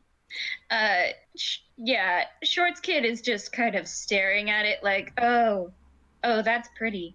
That's real good. And they notice when Larry picks it up, they're just like, they pull on his arm a little bit so that it's still tipped towards them. And Shorts Kid is like, a deuce. A guck. And Larry says, hey, you dropped something. Woodleg has... Oh, sorry. You go first. Mr. Ludwig, is that Naldo? Woodleg has just found what he was going to give to Snailian and has closed the drawer and drops down, holding it up in triumph, and his face... This is the first time you've seen this guy who's so positive, who's so open to new ideas and so excited to meet you all. And he looks like his brain has just stopped functioning error.exe 404 message. And he sort of stutters and says, how did... may I have that back, please? Larry hands it back. He takes it and closes it and puts it in his pocket. Well, I'm sorry, that must have fallen out of somewhere. And he looks at the bottom drawer and kicks it shut and then rubs his hands together like, never mind, here it is. This is what I have for you. We will move on and not mention that thing again. Here you go. And Snailian, he is offering you a tiny thing. It looks like a grey AA battery, which is kind of maybe visually very disappointing, but he's handing it over with great ceremony. What do you do? Snailian's face was like from curious and worried, and it like sees this and like it definitely falls but like they know that this is like supposed to be their gift, and like maybe it was sort of last minute because thingamahoozy and whatchamacallit, but they see this and their face just like falls because it's gray and like a battery, and they like try really hard. You can like see the effort. They rise back up and they say, thank you, Mr. Ludwig, and they very delicately take it. But they were definitely more excited by holding the belt with all the samples than they were by this little gray battery thing. They're legitimately upset, but trying so hard not to let the person who's playing the game show it. Woodlig, like, having gone from kind of broken-brained, almost sadness, you got a feeling of, like, almost despair for a second there. But he is back, you think, to normal because he chuckles at your very obvious reaction to this, and he says, well, you know, not all that glitters is gold, and not all that is wondrous is something wondrous to look at. I think you will find this is a marvelous thing, because you see this is something, this is something I have been working on for years. And he is like actually back in the moment now. He's very excited about this thing. I know I should have made it look maybe more special, but that's, the function is the thing. And what you are holding in your hand, this is very exciting. I only have made 3 of these in my whole career, and they are very precious. You see, well, let's see if you can use it first. I would like you to hold it, but touch each end between your little hands. And he says this with a question mark, because you don't really have hands, you have little nubbins, as you've described. I call them nubbins, but I'm okay with hands. And they've like definitely perked up a little bit with like, it's important. There's only 3 of them. And they like totally like went when he said, not everything that is wonderful is glittery. And they were like, I love glitter. What are you talking about? But now they're like sort of perked up. They're still in that semi-disappointed mode that they're trying so hard to hide, but they're like slowly perking up. So I'm going to assume you put your nubbins on either end of it, like you would slot a battery into a thing that needs a battery. And as you do this, you feel this wonderful tingling, and it feels like the universe makes just a little bit more sense. And he says, what you have there is a brain cell. You are holding what I call a brain cell. What this thing does is it gives you insight, but it gives you, it's more than that, it gives you direction. It only works once after a long rest. You know you need to nap, and it uses part of your brain, part of your soul, your instinct that you do not know exists. And as the DM, what I'm telling you is that yes, you can hold the brain cell. You actually have a brain cell to hold. And what it does is once every long rest, if you're really stuck, and this has to be within reason with the DM's permission, but once per rest, if you're really stuck or you don't know where to go, or there's a puzzle that you just can't get your head around, you can use this to get a hint. It's like a hint coin. Oh man, that giggle was kind of evil. You guys were talking about the brain good. cell all over the beginning of this, and I was so hard pressed not to say anything. We've been talking about it for like 3 games at this point, and now I have it. You finally have the brain cell. Yes. And Snailian is going to need it because Snailian is very kind, but Snailian is not the smartest. So Snailian is like looking at it like, whoa. They were like, do I use it by holding it in my hands like this, or like, cause I don't want to accidentally use it. Oh yeah. And they like look between the brain cell and Ludwig like. Well, you see, you have to think of something specific. So, say if you are lost in a forest and you want to know which direction to go, you would hold it and think, where do I go? And it would tell you. It may be a little cryptic sometimes. It is. I don't fully understand what it is myself. And he looks at it in a sort of, I don't know what I made, but it's cool sort of a way. And yeah, likewise, if you want to use this, you do have to hold it in that specific way. So if you had, as it were, an average cartoon hand, you would hold it between your fingers and then think of the general gist of what you need help with, and then it will activate. But again, you can only do it once per long rest. They nod very seriously, and I'm like, thank you, Mr. Ludwig, for giving me something that is so special. And like you can see they finally come around emotionally and are like actually seriously 100% into this. How about you two? How are you reacting to this? Shorts kid is just sort of like, so that's what it. Oh, I guess it makes you smarter. That's cool. And they're just like happy that Snail got a present because Snail hasn't had a present for a while. And it's just like, oh, I really like that. They're just happy about it. And they're also still thinking about the locket a little bit. And also like about what they need to do to investigate the mortar and just a bunch of things, really, because they're trying to keep themselves from thinking about Charlie, because while they were like angry at him, like they're still buddies, and they're like, you still have like the right to, you can be angry at a friend and not happy with them and then still regret that you like did something that wasn't nice, you know? So right now, Shorts Kid is thinking, okay, maybe he did cheat, but I didn't have to hit him with my key. I'm just really used to hitting things with my key. But then they like try to shake that off, and they just go up to Ludwig and say, can we use your Blinky music thing? Oh, for sure. You found samples. Oh, fantastic. Yeah, you can totally do that. Yay! So yeah, I'm guessing you're handing over the little test tube samples that you got. Yeah.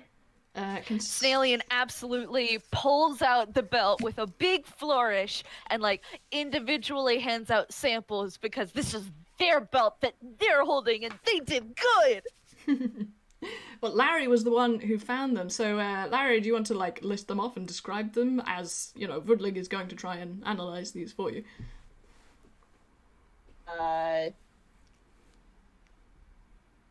I'm suddenly confused. I don't remember where we got these. So we had the hair from the dining cart.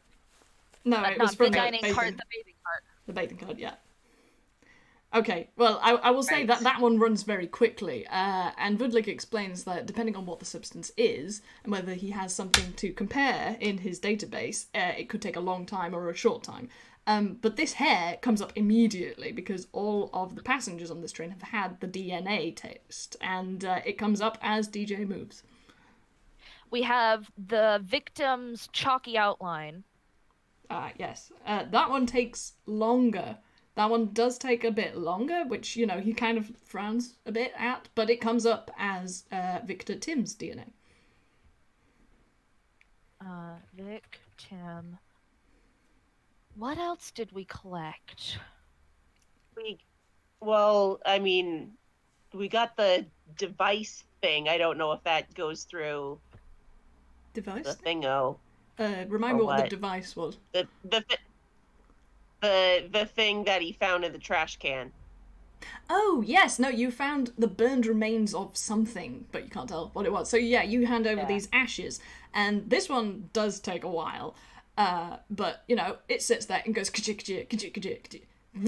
and it comes out, and he's oh, that's interesting. Not actually sure what this was, but at best guess this was some sort of tape, like a cassette tape. It was a form of cellophane. Let's see, was cassette tape. Okay. So from the library we had gotten the outline. From the bathing car we had gotten the hair. Did we get everything else? Was that where we found the trash can? Yep, that was where you found the stuff in the trash can and the chalk that was in the drain. You did really well in that car. I was really impressed. Can we look that was in the drain, or did we already run that? The chalk in the drain turns out to be Victor Tim's outline. Yep. Okay. Did we collect anything from the ballroom? You haven't been there yet. No, we didn't look in there. Okay. Did we look in the dining car? A bit, but you didn't collect any data. Okay. So I think that's all the items we have. I've also written those down in my little notes if anybody wants to look. That's fine. Before we scoot on over to Charlie, I am going to say, Larry, do you want to contribute anything? Hang on. I had a brain thing, and then the brain thing evaporated. Oh, it happens.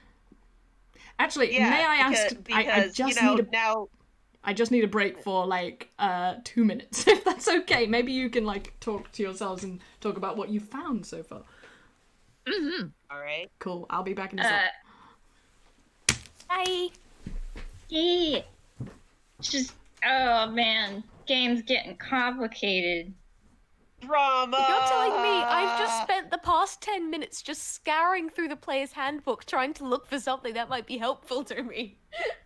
No, I have, if it helps, I have a plan, TM, in that, once Charlie gets up to the conductor, or the engineer, excuse me, once Charlie gets up to the engineer, Shorts Kid is going to completely by coincidence, make, a call to the engineer and apologize to Charlie via it.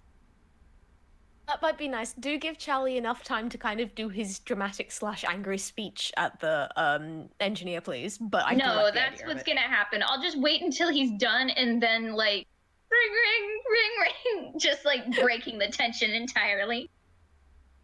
Perfect. Sorry, I can't help it. This is how I am. No. No, you're so valid.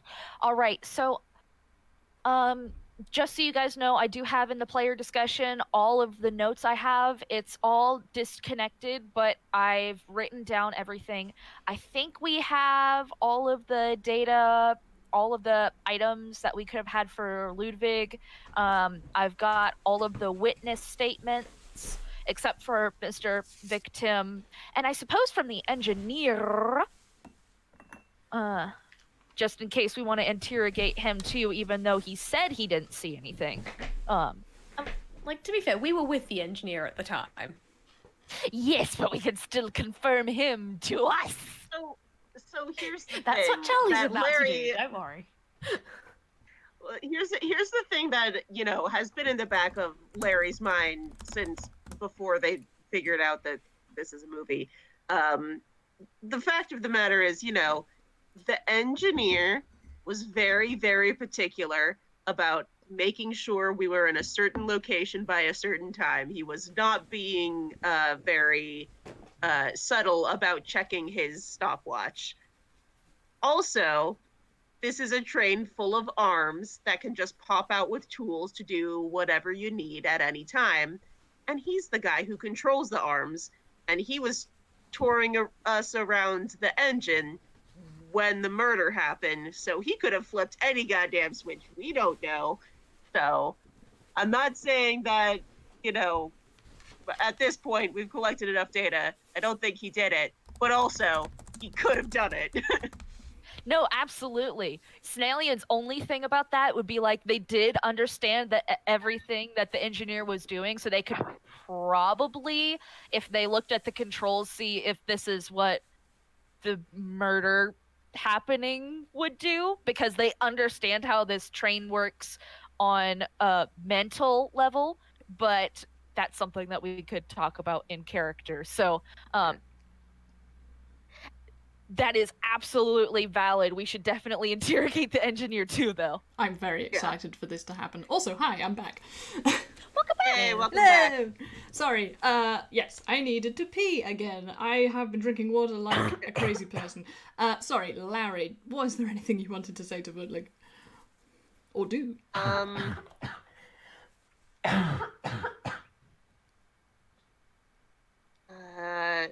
Larry just, says, "All right, thanks for your help. Yeah, I guess thank you. Thank you. we'll be back when we get more stuff. And Ah. by the way, Yes, yes. sorry. I know what it's like, so don't worry about it. It'll be fine. I want Larry. I want you to roll insight with advantage. That's one thing he does okay at. Yay, Larry, I love you. Oh, that's a 10. Try again. 21. Hey, Look at that 21. What a beautiful number that is. Very satisfying. Yeah, with this, like, the 10 actually kind of translates as Woodleg almost not realizing what you're referring to because so much has happened since then. He's got a very forward-moving brain, this scientist guy, and Bill, he's got a bill, he's a duck. We can make that joke, right? And he softens slightly when he realizes what you were talking about, and doesn't say anything but gives you a smile of very sincere gratitude that you're not asking him about it, and he gets it that you get it, and there is a sort of I am sorry for you in that expression. It's all very subtle. Like, he's got expressive eyebrows. He was animated by Milk Carl, go figure.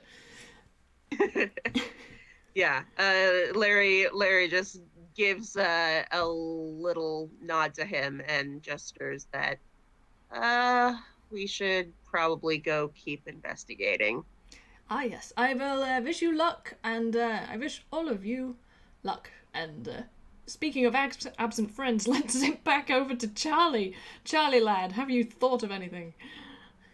I have 2 ideas in mind. I'm gonna go with the less destructive one first. I'm relieved to hear because it. again, I'd prefer not to damage the train, but at the same time, Charlie is very determined and has already blown a door open, so Mm-hmm. But the less destructive one is basically, one of the things that prestidigitation can do is create a non-magical trinket that is like can fit in your hand. And I was just thinking, suction cups.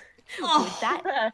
Yes! Would you accept that? Absolutely, that's genius. And as everybody by this point knows, prestidigitation is my favourite cantrip. It's so creative and it just begs for people to play around. Please use that. Yeah, what I will ask you to do is do an athletics check. I think that counts. Yeah, if you're going to suction cup your way over this. Athletics more than anything else because it's definitely more strength based. I think so. And fingers crossed he can keep his concentration. Ooh. So is it 8, 20 plus? Immediately forgotten what the number was. 4. Plus 4 is nice. 19! Beautiful! That's 19! So, yeah, it's a bit of a hair-raising stunt, but, you know, Buster Keaton would be proud of you. You managed to shop all over this very smooth, round surface. And, yeah, you get a nice look at the inside. It's all made out of... what you realise that this glass is actually probably extremely hardened sugar. It's like completely transparent glass sugar that's been blown into a sphere to keep with the aesthetic. But it's full of pop rocks and chocolate and something else that's pink. But yeah, it smells like sugar for sure. But with a 19, you make it over this globe with no issue, drop down on the other side, and you're outside the engine door. Okay, so is the door... Wait, first up, is the door unlocked? That's a very good question, actually. No, it's not locked, because basically the main gateway is the underside of that gumball caddy. And so it's shut, but it's not locked. So shut but not locked. Okay, that's fair enough. In which case, is there a window or something that Charlie can kind of look in through and see where people are in the engine room? Not anywhere close. You'd have to clamber onto the main chassis, and that looks really not good. That looks like a really bad idea. Charlie is done with climbing, so no peering in the window. He's just gonna open the door and kind of stroll in all friendly and what he wants to do, what I want him to do, is just kind of open the door, smiling, kind of one hand in the pocket, looking very friendly, give people a bit of a wave as he steps in. And while they're still kind of working out what's going on, he's going to kind of quickly step over to the engineer, lift him up by the lapels, and slam him into the wall, growling at him.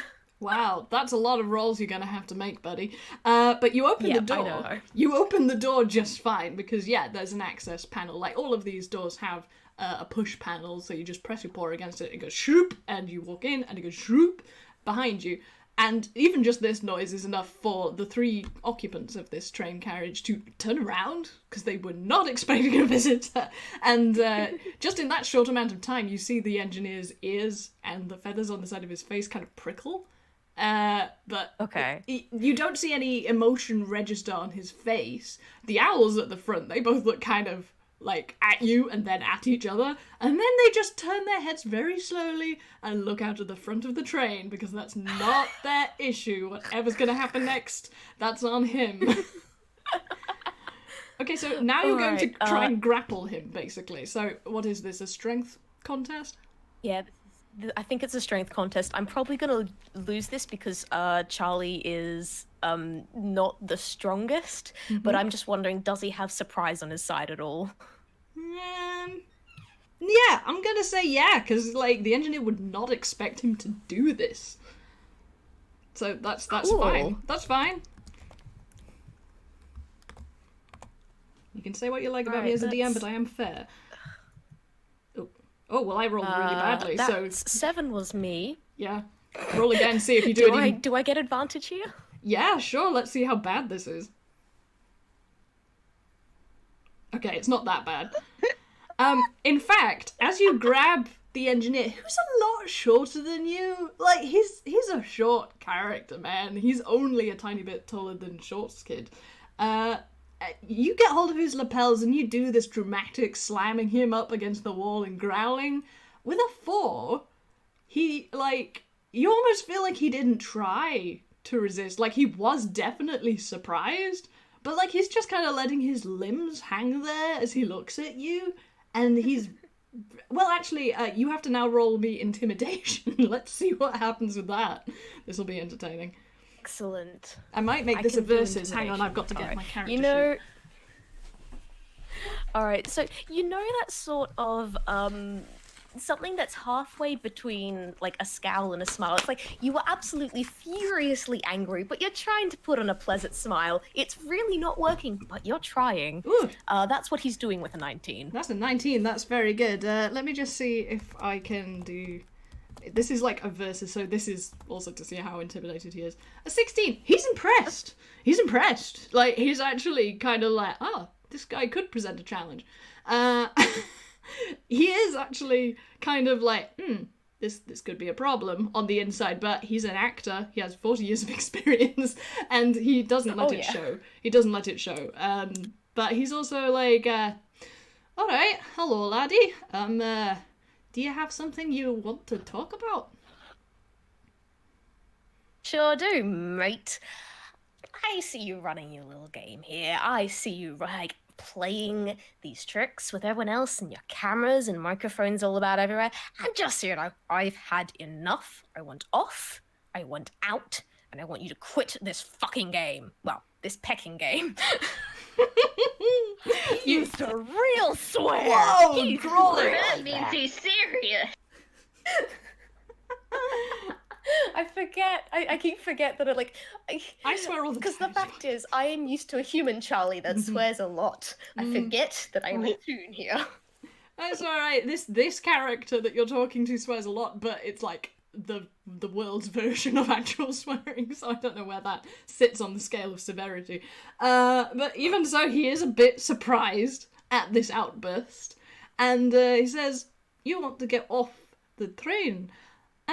Well, I can arrange that. I'm tempted to, I have to say." And then, you notice a sort of drop in the amused smile that kind of levels out. And he continues, "But I'm not sure it would be advisable for your health at this speed." And you can see outside of the engine at all sides, like I said, it's like a kind of double-sided mirror. You're going very fast. This train is very fast. You're currently sailing over sort of flatlands. You think they might grow some sort of crops out here, but there's like flat pools of water with little barriers in between. It's very scenic, and especially with the dying embers of the sunset reflecting in it, it's really beautiful, really nice out there. But you're going very fast. No, Charlie knows that, considering where he was just walking along to get here and how he still has like cotton candy in his fur. He knows they're going fast, and he knows if he was just wanting out, he could have just left. He has a spell that would help him with that. But this isn't about that. This is about getting even. This is about, you know what? If the kid wanted to play things fair, then fine. We're making things fair. And he kind of shoves the engineer against the wall again and just lets him drop and goes, "You know what? You seem like not half a bad guy. It's like you let me blow the whistle. You've seemed pretty welcoming this whole time. I am not happy with these games, with this nonsense, and with you lying to us." The engineer just lets Charlie talk. Like, he just lets him go off and is kind of like listening. But it's also like you get this feeling like he's a granddad. He's had so many tantrums from his kids and his grandkids, and that is exactly what you're doing right now, even if you're not aware of it. So there is accidentally probably a bit of patronizing, like, from this small creature who doesn't seem to have responded in fear to physical accosting at all. He's just like, okay, all right, laddie, I don't quite know what you're talking about. Like, sincerely? Me lying to you? I actually have to say that if you had bothered to read your contract, you would understand everything. But as you didn't see the need to, I wouldn't say it's my fault. And he said I actually signed it. Oh, you signed it, all right. And he brings out the contract, And as you're watching it, that squiggle that was a name that doesn't exist rearranges itself into your name. And it is your signature. Okay. Oh no. You see, I have a friend who's extremely good at drawing up contracts. You should meet him. He's very tall and has this tendency to keep hold of things like swords and such. He's a fascinating fella. But he's also very good at making binding contracts for people who aren't so honest. Isn't that interesting? Charlie goes white, and it's not entirely clear if it is out of fear or rage. But he is shaking, and he is very, very ready to lash out right now. He is not normally that violent a person, but he is not happy with everything that's been going on, and so far it's just been one thing on top of another. And he is going to pick the engineer up again. Is he? And just hold him over the edge of the train. No, he's not. There's a lot of things that would happen before that, but for one, like, That's fair. You have to, like, okay, you're making a dex roll, for sure, to try and grab him. So I'm gonna let you make that okay. roll first, before I do anything. No, I completely understand stuff happening. I'm just going to tell you what The Charlie is aiming to intention, do. the intention is good. I understand that. Okay, that's a 15, and I get 2 dex saves because barbarians can do that when they see a threat. So I've matched I've matched it already. So this could be interesting. Anyway, Attackers attackers actually generally have. It's So- usually the aggressor that has the advantage when it comes to Interesting. even numbers. But it's up to you because you're the DM. I will say what happens is Again, because it's barbarians, they also get advantage, so you Yeah. both get Yeah. advantage. we both get advantage, which means it cancels out. So what happens with that is you get hold of him, but it's partly because he wasn't actually trying to avoid it. What he was doing was reaching out and grabbing a particular lever, and the door shuts behind you, and the door shuts behind you, and the door shuts behind you, and several layers of steel and shutters, and something that looks like an electrified force field shut behind you and in front of you. So the main console to the engine is off limits, and your exit is off limits. You are now in a little box with this guy who is a barbarian who looks like he might actually lose his temper if you keep going this way. Hey Kai, can I cut in now? Oh. Kai, can I me, do like, the thing, one or do you more- want to let this go further? Yeah, like, do we Give me, cut like- back or what? Give me one more cool one-liner. Alright, go for it. And it's just like, I think Charlie, like, because like he has managed to grab the engineer again, once again pulls him close and just like spits in his face. Is like, Aw. you can't play with people like this. People are not puppets. And now we'll cut back to you guys. Shorts kid, because I really, really want to do this, goes over to the communicator, Oh, which, beautiful. as you know, provides the direct line to the engineer, This is so good. and says, doesn't actually ask for Larry's help this time, because, like, they're trying to do this shyly. They jump up, they do a double jump and hit the button, and then they wait as it rings. Fortunately, because it's beautiful, this is so good, the communication panel is within the section that you have ended up in that's blocked off. And it flickers on, and you three are treated to a sight of Charlie spitting in the engineer's face. You see that live on camera, and the engineer sort of tilts his head to the side like, that really wasn't necessary, and turns to look at the screen and says, "Oh, hello. If I may, cordially invite you all to come and talk to me, just for a wee while, if I can get your colleagues' permission to settle down slightly." I gotta talk to Charlie first, cause and she looks a little shy, and she looks down and kicks at the ground, and then all in one big blurb, she says, "Charlie, I'm sorry I hit you." That's enough for Charlie to kind of just like pause for a moment. And then I shouldn't. Yeah, she's like, Yeah. I shouldn't have done it. I was just he slowly lowers the engineer to the ground. I was kind of mad because well, we all agreed to play by the rules at the start. That's what the contracts are, and I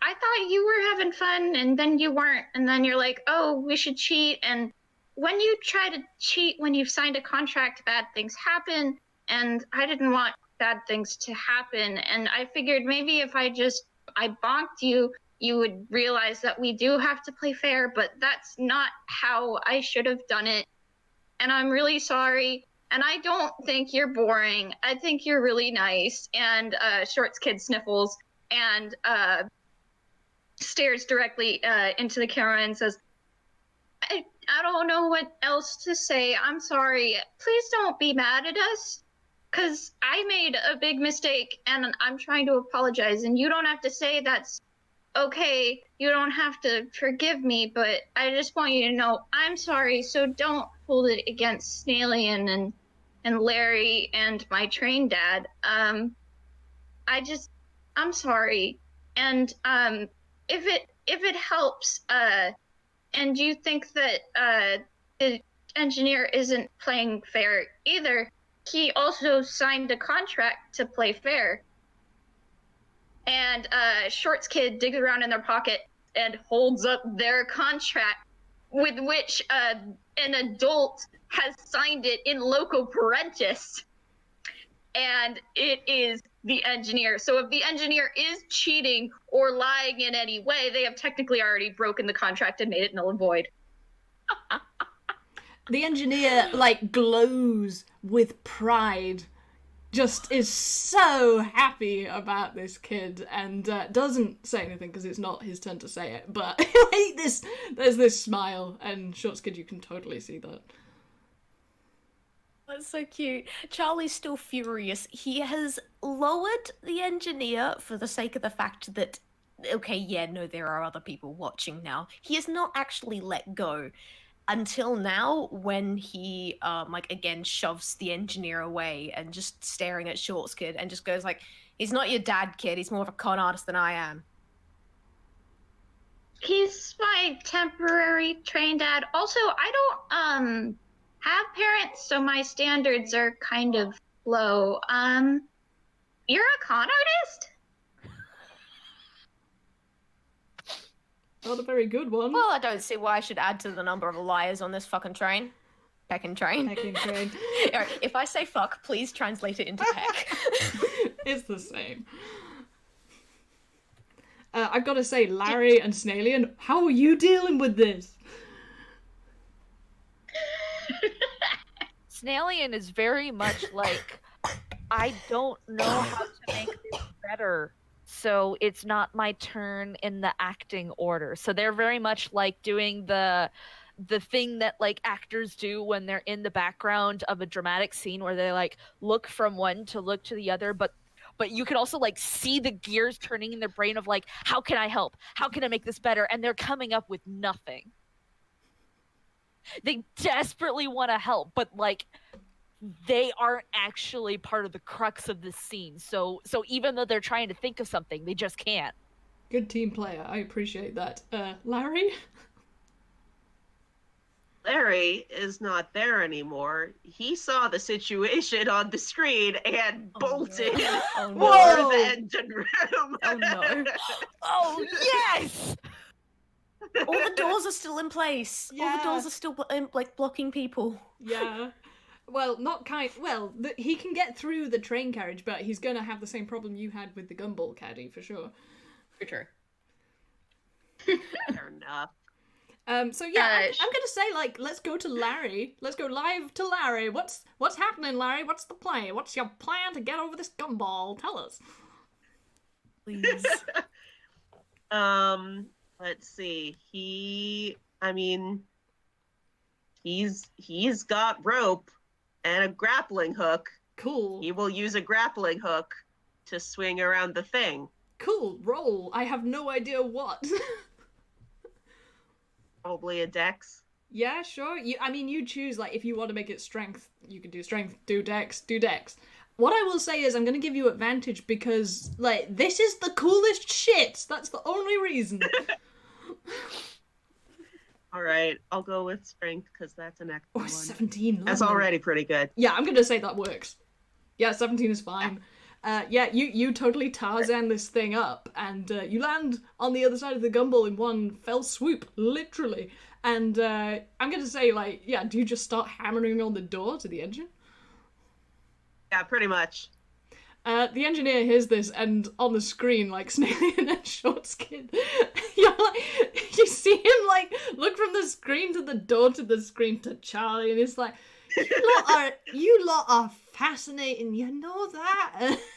And he flicks a switch, and all of these barriers dissipate.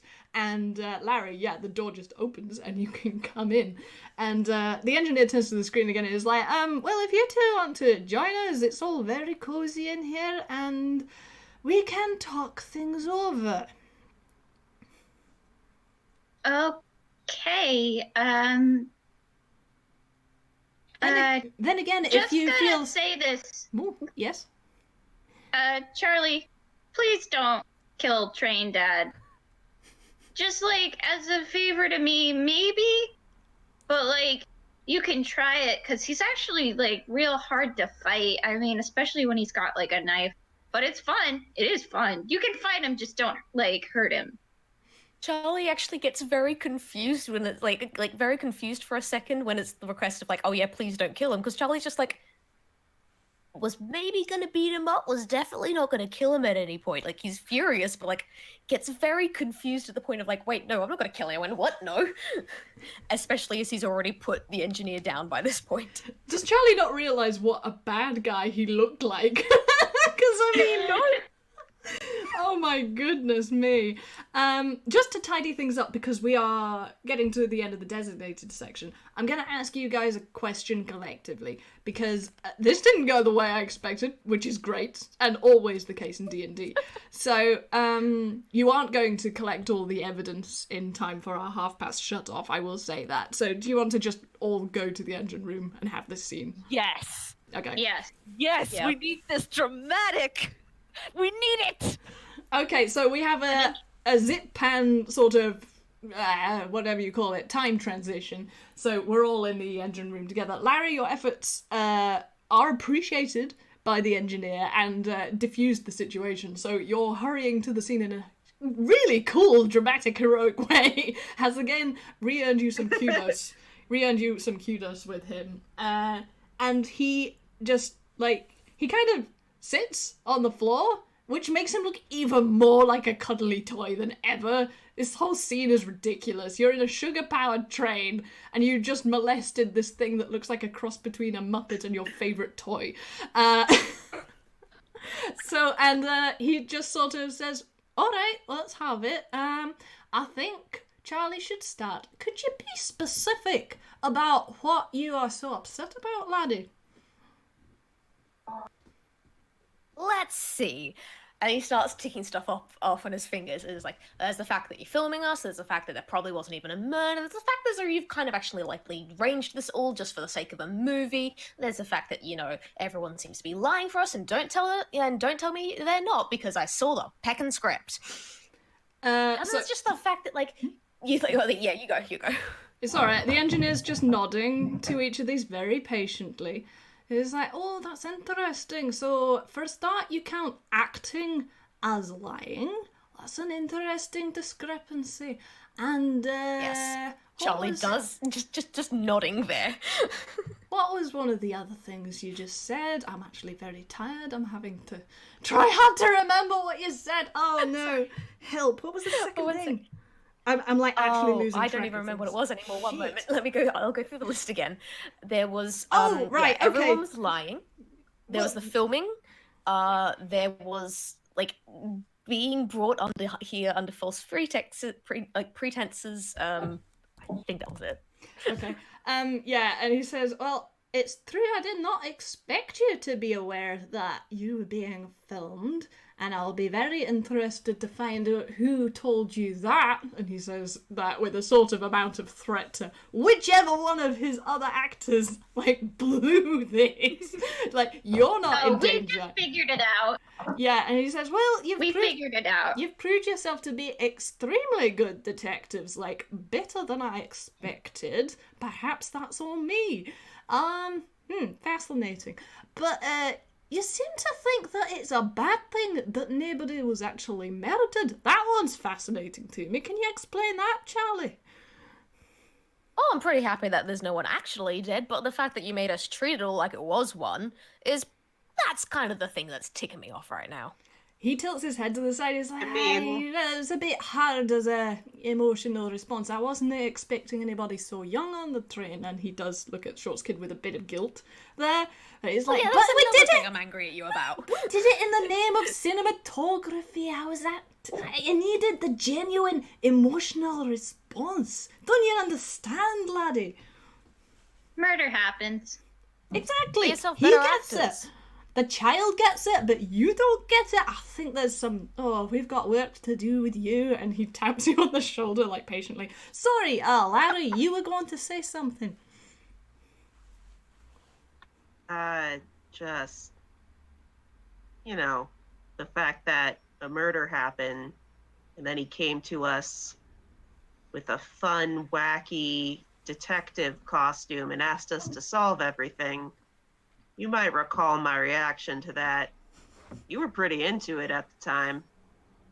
But I'm just saying, it's probably a sign from the start that this was all pretty bogus. Engineer looks fascinated by this revelation that Charlie was into it, and from this you all glean that even though he can communicate live via these little screens, television in Inkwell is really in its infancy. Like, cinema projection has been around for a while, but like colour and sound has that's only been around for like 30 years, and like televisions aren't great. They're like the really old black and white ones with a tiny square screen. They're not awesome. So like he has been filming you assume, and recording it. He hasn't actually been watching this live. He doesn't know what you've been doing.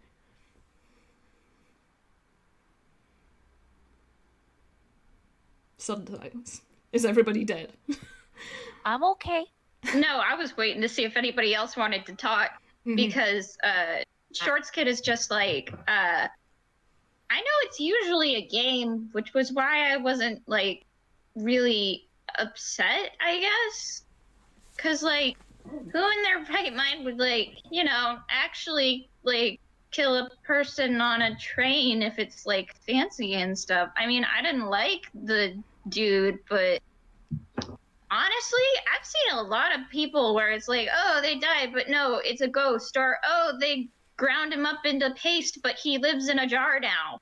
So like, death is an obscure concept. I'm like 90% sure that the guy is still alive, but pretending to be a chalk outline right now. So, Well, I mean, I cannot give everything away. It's pretty hard to kill a tune. That it sure is, laddie. One of our defining traits. It sure is. That's very true. The problem here is, and he actually looks a bit tired here. Yes, I am making a movie, but the thing is, I've been coerced into driving this train rather under duress, and I mean, it is very important to understand that. Oh, I'm glad you do not know who the financier of this voyage is, but he is the piece of work. is it the angry duck man?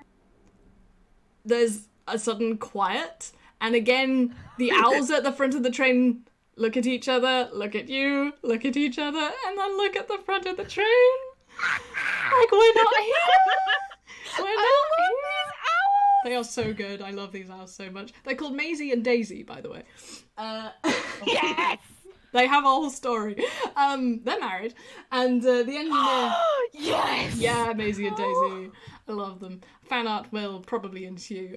The engineer looks actually, for the first time, kind of tense, and he stands up. And he actually backs away slightly and says, that information should not have been made available to you, and considering only 3 people on this train know that information, and one of them is, in inverted commas, dead, who told you? Look, just as you've been lying to us, we've got our own sources too. I'll tell you if you want. And And then Shorts Kid just kind of shrugs at Charlie and says, if you don't like that he's lying to you, why do you want to lie to him? Well, Kid, remember you promised the others. You promised them. Oh, I Next to you did. now. Then can I give him a hint? Can I give him a hint but not say it? Charlie kind of like waves his paw, kind of like with a very skeptical look. He's like, Okay, you know the initial amount of Kid. people you thought were on the train? That count was inaccurate. the engineer looks really concerned and looks at Snailian and Larry. That's all I can give you, but they're not like murderers or anything, so you're good. Yeah, they're all right. Don't worry about it. They're not You gonna can mess trust up. They're I not wouldn't gonna lie mess. to you. They're not gonna mess up the game. They're not gonna mess up the. Snailian is like, they've been so far through the emotional ringer. They're like just sort of muted at this point. Like they're black and white, but like you can see some sort of grays coming in. They're so sort of deflated because they're like, I just don't want there to be more interpersonal conflict. I get that it's a game, but now everybody's upset and I can't do anything to fix it until more people have talking. So they're just sort of like super deflated. He looks at all of you and he was about to ask, like, again, who it is, because this is like a real breach of information that's very important. But he does get a read on everything, especially from Snailian. Like, he may not have much empathy, but this bird that is full of anger, and probably bird, does have empathy.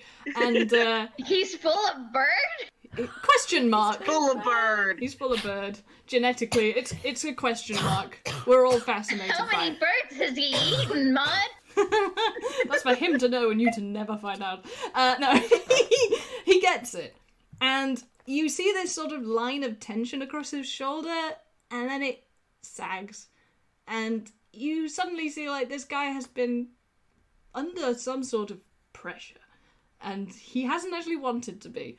And he does, despite himself, like you guys, especially Shorts Kid. And that comment about not having parents, you don't think he didn't hear that? Like, yeah, he did. So he stands up. He's already standing up. He faces away from you. And you have this really marvellous scene where you have the last light of the sun laying on the horizon ahead of you with the speeding train. And he's reduced to a small but somehow imposing silhouette. And his hands are clasped behind his back in a slightly militant stance. He says, what I am about to tell you is extremely confidential information. However, as it wasn't a part of that contract you signed at the start, gives you a pointed look, Charlie, you are under no legal obligation to keep it a secret.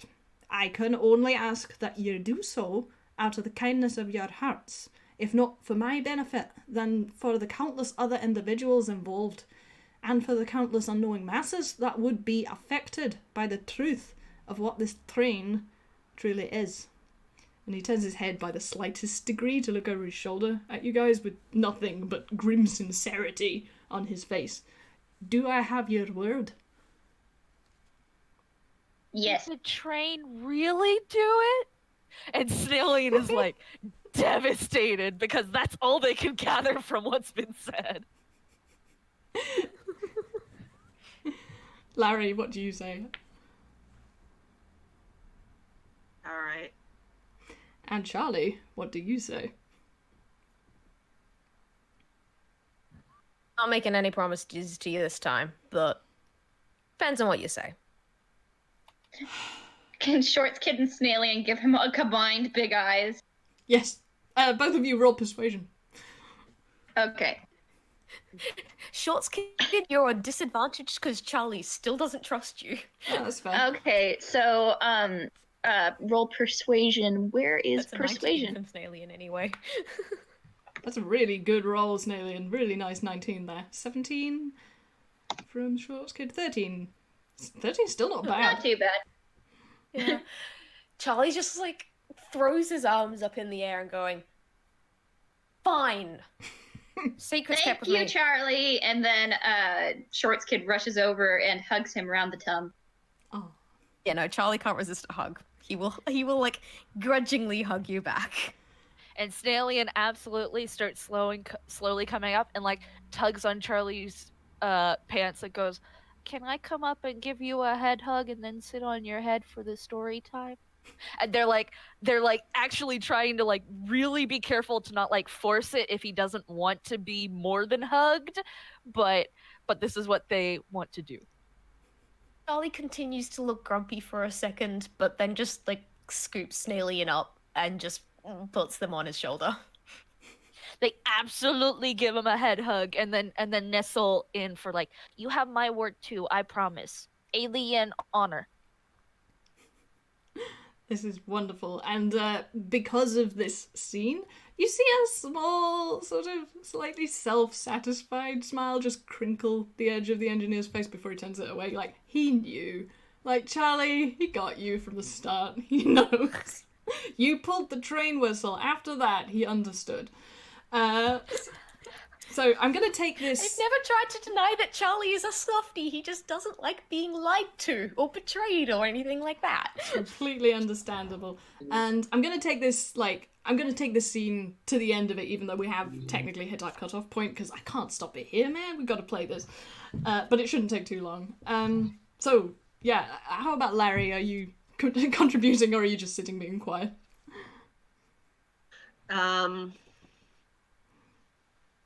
There is not much for big shows of affection, but he sort of just gives Charlie a nod. Not a verbal apology, but he's trying to get it across. You get a cool guy head nod. Yeah, that's fair. Nice. Charlie kind of like rolls his eyes, but there is the hint of a smile. That's really marvellous. Fair enough. So, yeah, he nods in quiet gratitude. The director turns his head back around to look into the sunsets, and you have this landscape peeling away around you at dizzying speeds as he proceeds to talk. You see, this engine, this Taffy train Cross-Continental, is not a luxury line. Well, it is, but that's not what it was made for. That's just the cover for what this project is really about. This train is a lifeline, an emergency rescue vehicle on an international scale. At the present time, discounting teleportation, this locomotive is the fastest form of transport within the whole of Anqual. Quite possibly this entire world. He sighs and looks out at the blinding scene ahead. Things are going wrong in Inkwell. Perhaps something is wrong with Inkwell. We don't know. We don't know what will happen next. We don't know what will happen next. But what we do know is that it isn't getting better. There are those that seem to be determined to stick their heads in the sand and pretend that everything is going to be all right. But there are those of us who have been around long enough to know that we need to prepare for the worst, so that if, or rather when, it happens, we'll have a chance of surviving it. He turns side on to you all, a wry smile cutting across his jagged tooth more. Yeah, I might have noticed that this trainer seems a little oversized for a party of passengers as small as yourself. There are a lot of owls on it. And penguins. I'm friends with them. And there's a couple ducks. And Snailian just like absolutely is taken out of the story to Ludwig von Drake is a duck. You said multiple. There's only one known duck. Like Charlie just kind of slams his like paw over Short's kid's mouth, just like, nope, keeping you quiet now. Keep going with the story, Mr. Conductor. I don't know who the conductor is. My name's the engineer. Engineer. Thank you! That's I'm exactly so how you sorry. pronounce it. And Snailian is like completely flustered in trying to protect the 3 ducks. The engineer sort of slaps a paw to his face, like, as this dramatic tension that he'd been building is completely shattered. And he says under his breath, "Oh, it was those 3. I should have known."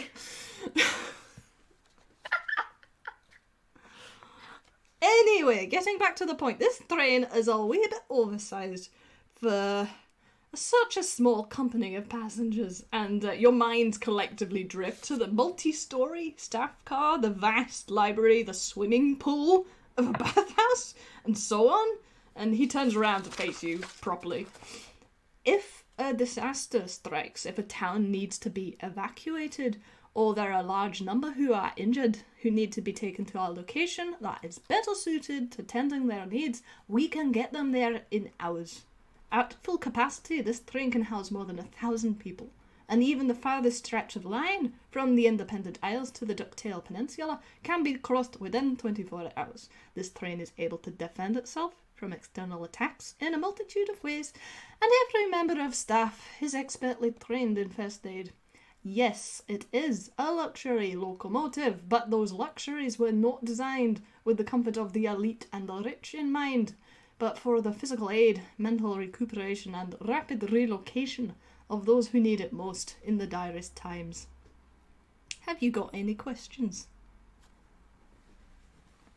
Snailian has absolutely teared up, like, "That's so nice." And they're like definitely cartoony crying right now because it's so nice and they're doing this wonderful thing and they're doing it for people who need it and they love this train.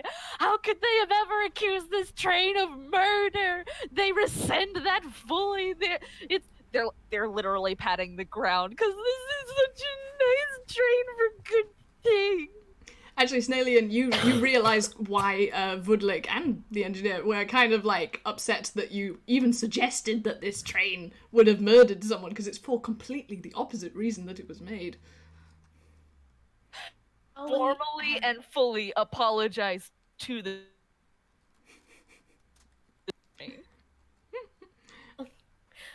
Charlie will have softened quite a fair bit at the whole, like, okay, no, we're here to try and help many people's problems, which is something that Charlie very much agrees with. So, like, he's definitely nodding along and kind of like looking away, but in the whole, okay, thinking seriously about what's been said sort of way. Harry tilts his head to the side and says, "So you thought the best way to get this train big publicity is to stage a murder on it?"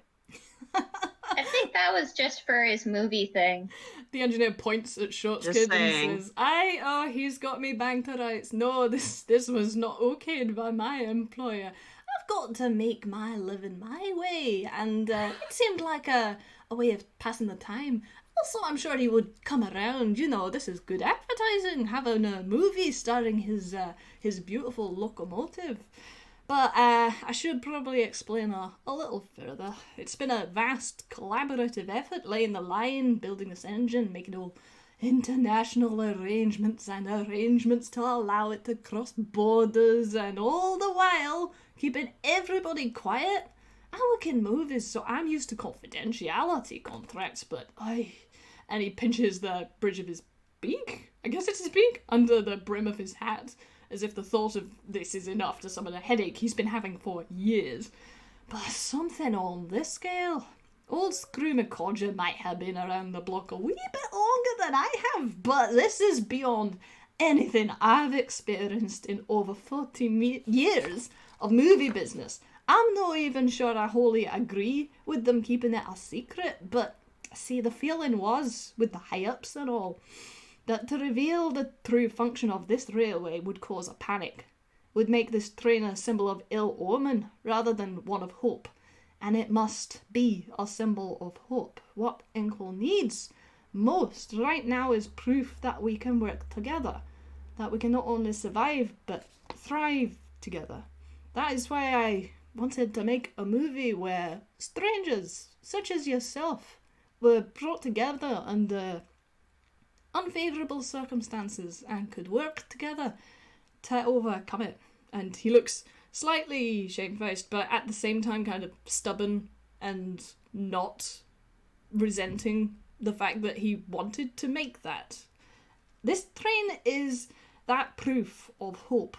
It's more important than ever that I continue to make movies for this exact same reason. But to secure and celebrate the completion of this train's concept is the reason I am here. Yes, Screw McCordia asked me to do it, and I had little ground to refuse him. He puts this in a begrudging way that you can't help but wonder about. But I am the engineer. Driving this train and keeping it and my passengers safe in whatever way I can is my highest priority right now. And in a wonderfully cinematic moment, the sun finally slips down under the earth, and the cabin is flooded with a brilliant shade of violent magenta light that catches the feathers around his face in a beautiful, eerie fashion. He takes a second to pause and actually looks openly at all of you, and there's no deceit, there's no acting here. He is just a guy who's talking to you. I owed you an explanation, aye, but I hope you can forgive me for not offering an apology. Charlie, are you okay with that? And Snailian continues, you don't have to keep playing if you don't want to.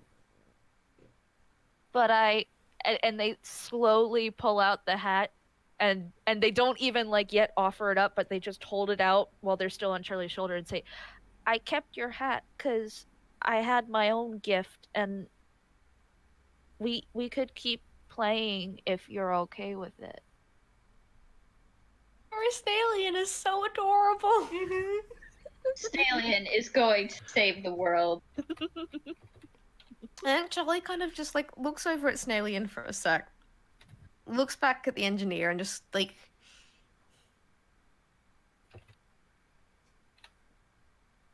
gonna take that contract of mine, and you're gonna chuck in the furnace over there, and we're gonna forget that I ever signed that fucking thing, that pecking thing. Good job. Shorts Kid raises their hand. Aye, laddie, what can I do for you? Snatcher's contracts don't burn. Mr. Grabby. You Mr. didn't Grabby's have to contract- tell him that! And he clamps his hand over your face because he was about to chuck it in the Ow. furnace and just not say that. I want to be truthful, because he doesn't like people to lie, and I did hit him, and that was wrong. So, Mr. Grabby's contract don't burn, and they don't go away until you fulfilled them. So, you have to finish the movie, but we can all be honest that it's a movie now. And, otherwise, you kind of, and then they look away and very quietly lose your soul. Charlie, oh, well done, Shorts Kid. You have now regained Charlie's trust. Charlie's just well, I was gonna do that anyway. I just didn't want my name on any pieces of paper, you know? The engineer breathes a huge sigh of relief and he says, well, you've still got work to do, and I want to see the best possible conclusion to my movie and your journey possible. And with that, we're going to stop because I cannot think of a better place to stop, and we have run over by 15 minutes. That was great! One One more! Wait, moment, we've got Larry. for Larry to end on. Yes. I have one last question. Go on. You would convince Moves to be the villain of your movie. The engineer looks absolutely thrilled with you, and he says, well, maybe I'll be able to disclose that to you after you have properly solved the entire mystery. And at this point, we will cut, because, he's not going to tell you that yet. They all jump into the air. It's a freeze frame. Yeah! Please Snailian cut. absolutely replaces the hat on Charlie's head. They put it on Charlie's head after Charlie has agreed. Marvelous. And I have to say, MVP Kai for playing despite being ill with the thing that we shall not name, because, like, holy cow. We just call it the plague. The plague. It's the plague. I've just Kai got the has plague. the plague and played So despite say it. it, the Lord. I am so sorry for Charlie just going rogue like that. No, but at it the was same perfect. time, Dude, that was good shit. That was- did character shit. Yeah, You it was made really my good. 8-year-old apologize. No, it was absolutely perfect. And I was, as you can see, like, I had already drawn that scene, so I was like, please let this happen. So yeah, okay, I'm gonna stop recording now and let you all go, and I'm gonna eat my dinner. Thank you all. This was marvelous. We'll figure out when we're playing another game. I mean, we can do it in 2 weeks like usual, or because of unusual circumstances, we may be able to play it sooner. But we'll talk about that in chat. Food. Food. Go eat, Okay. or I will be upset at you. Okay. I need to go make goodbye. dinner as well, so. I'm gonna stop I recording actually now. haven't eaten yet, so Okay. Everybody was so amazing. Everybody was that was talking. real good. Oh my gosh. Thank you. Comparatively, we wrapped it up, and now everyone is friends again. Yes, it was Yay. perfect. Alright, bye everyone. Gotta go. Yeah, bye. Bye. Bye.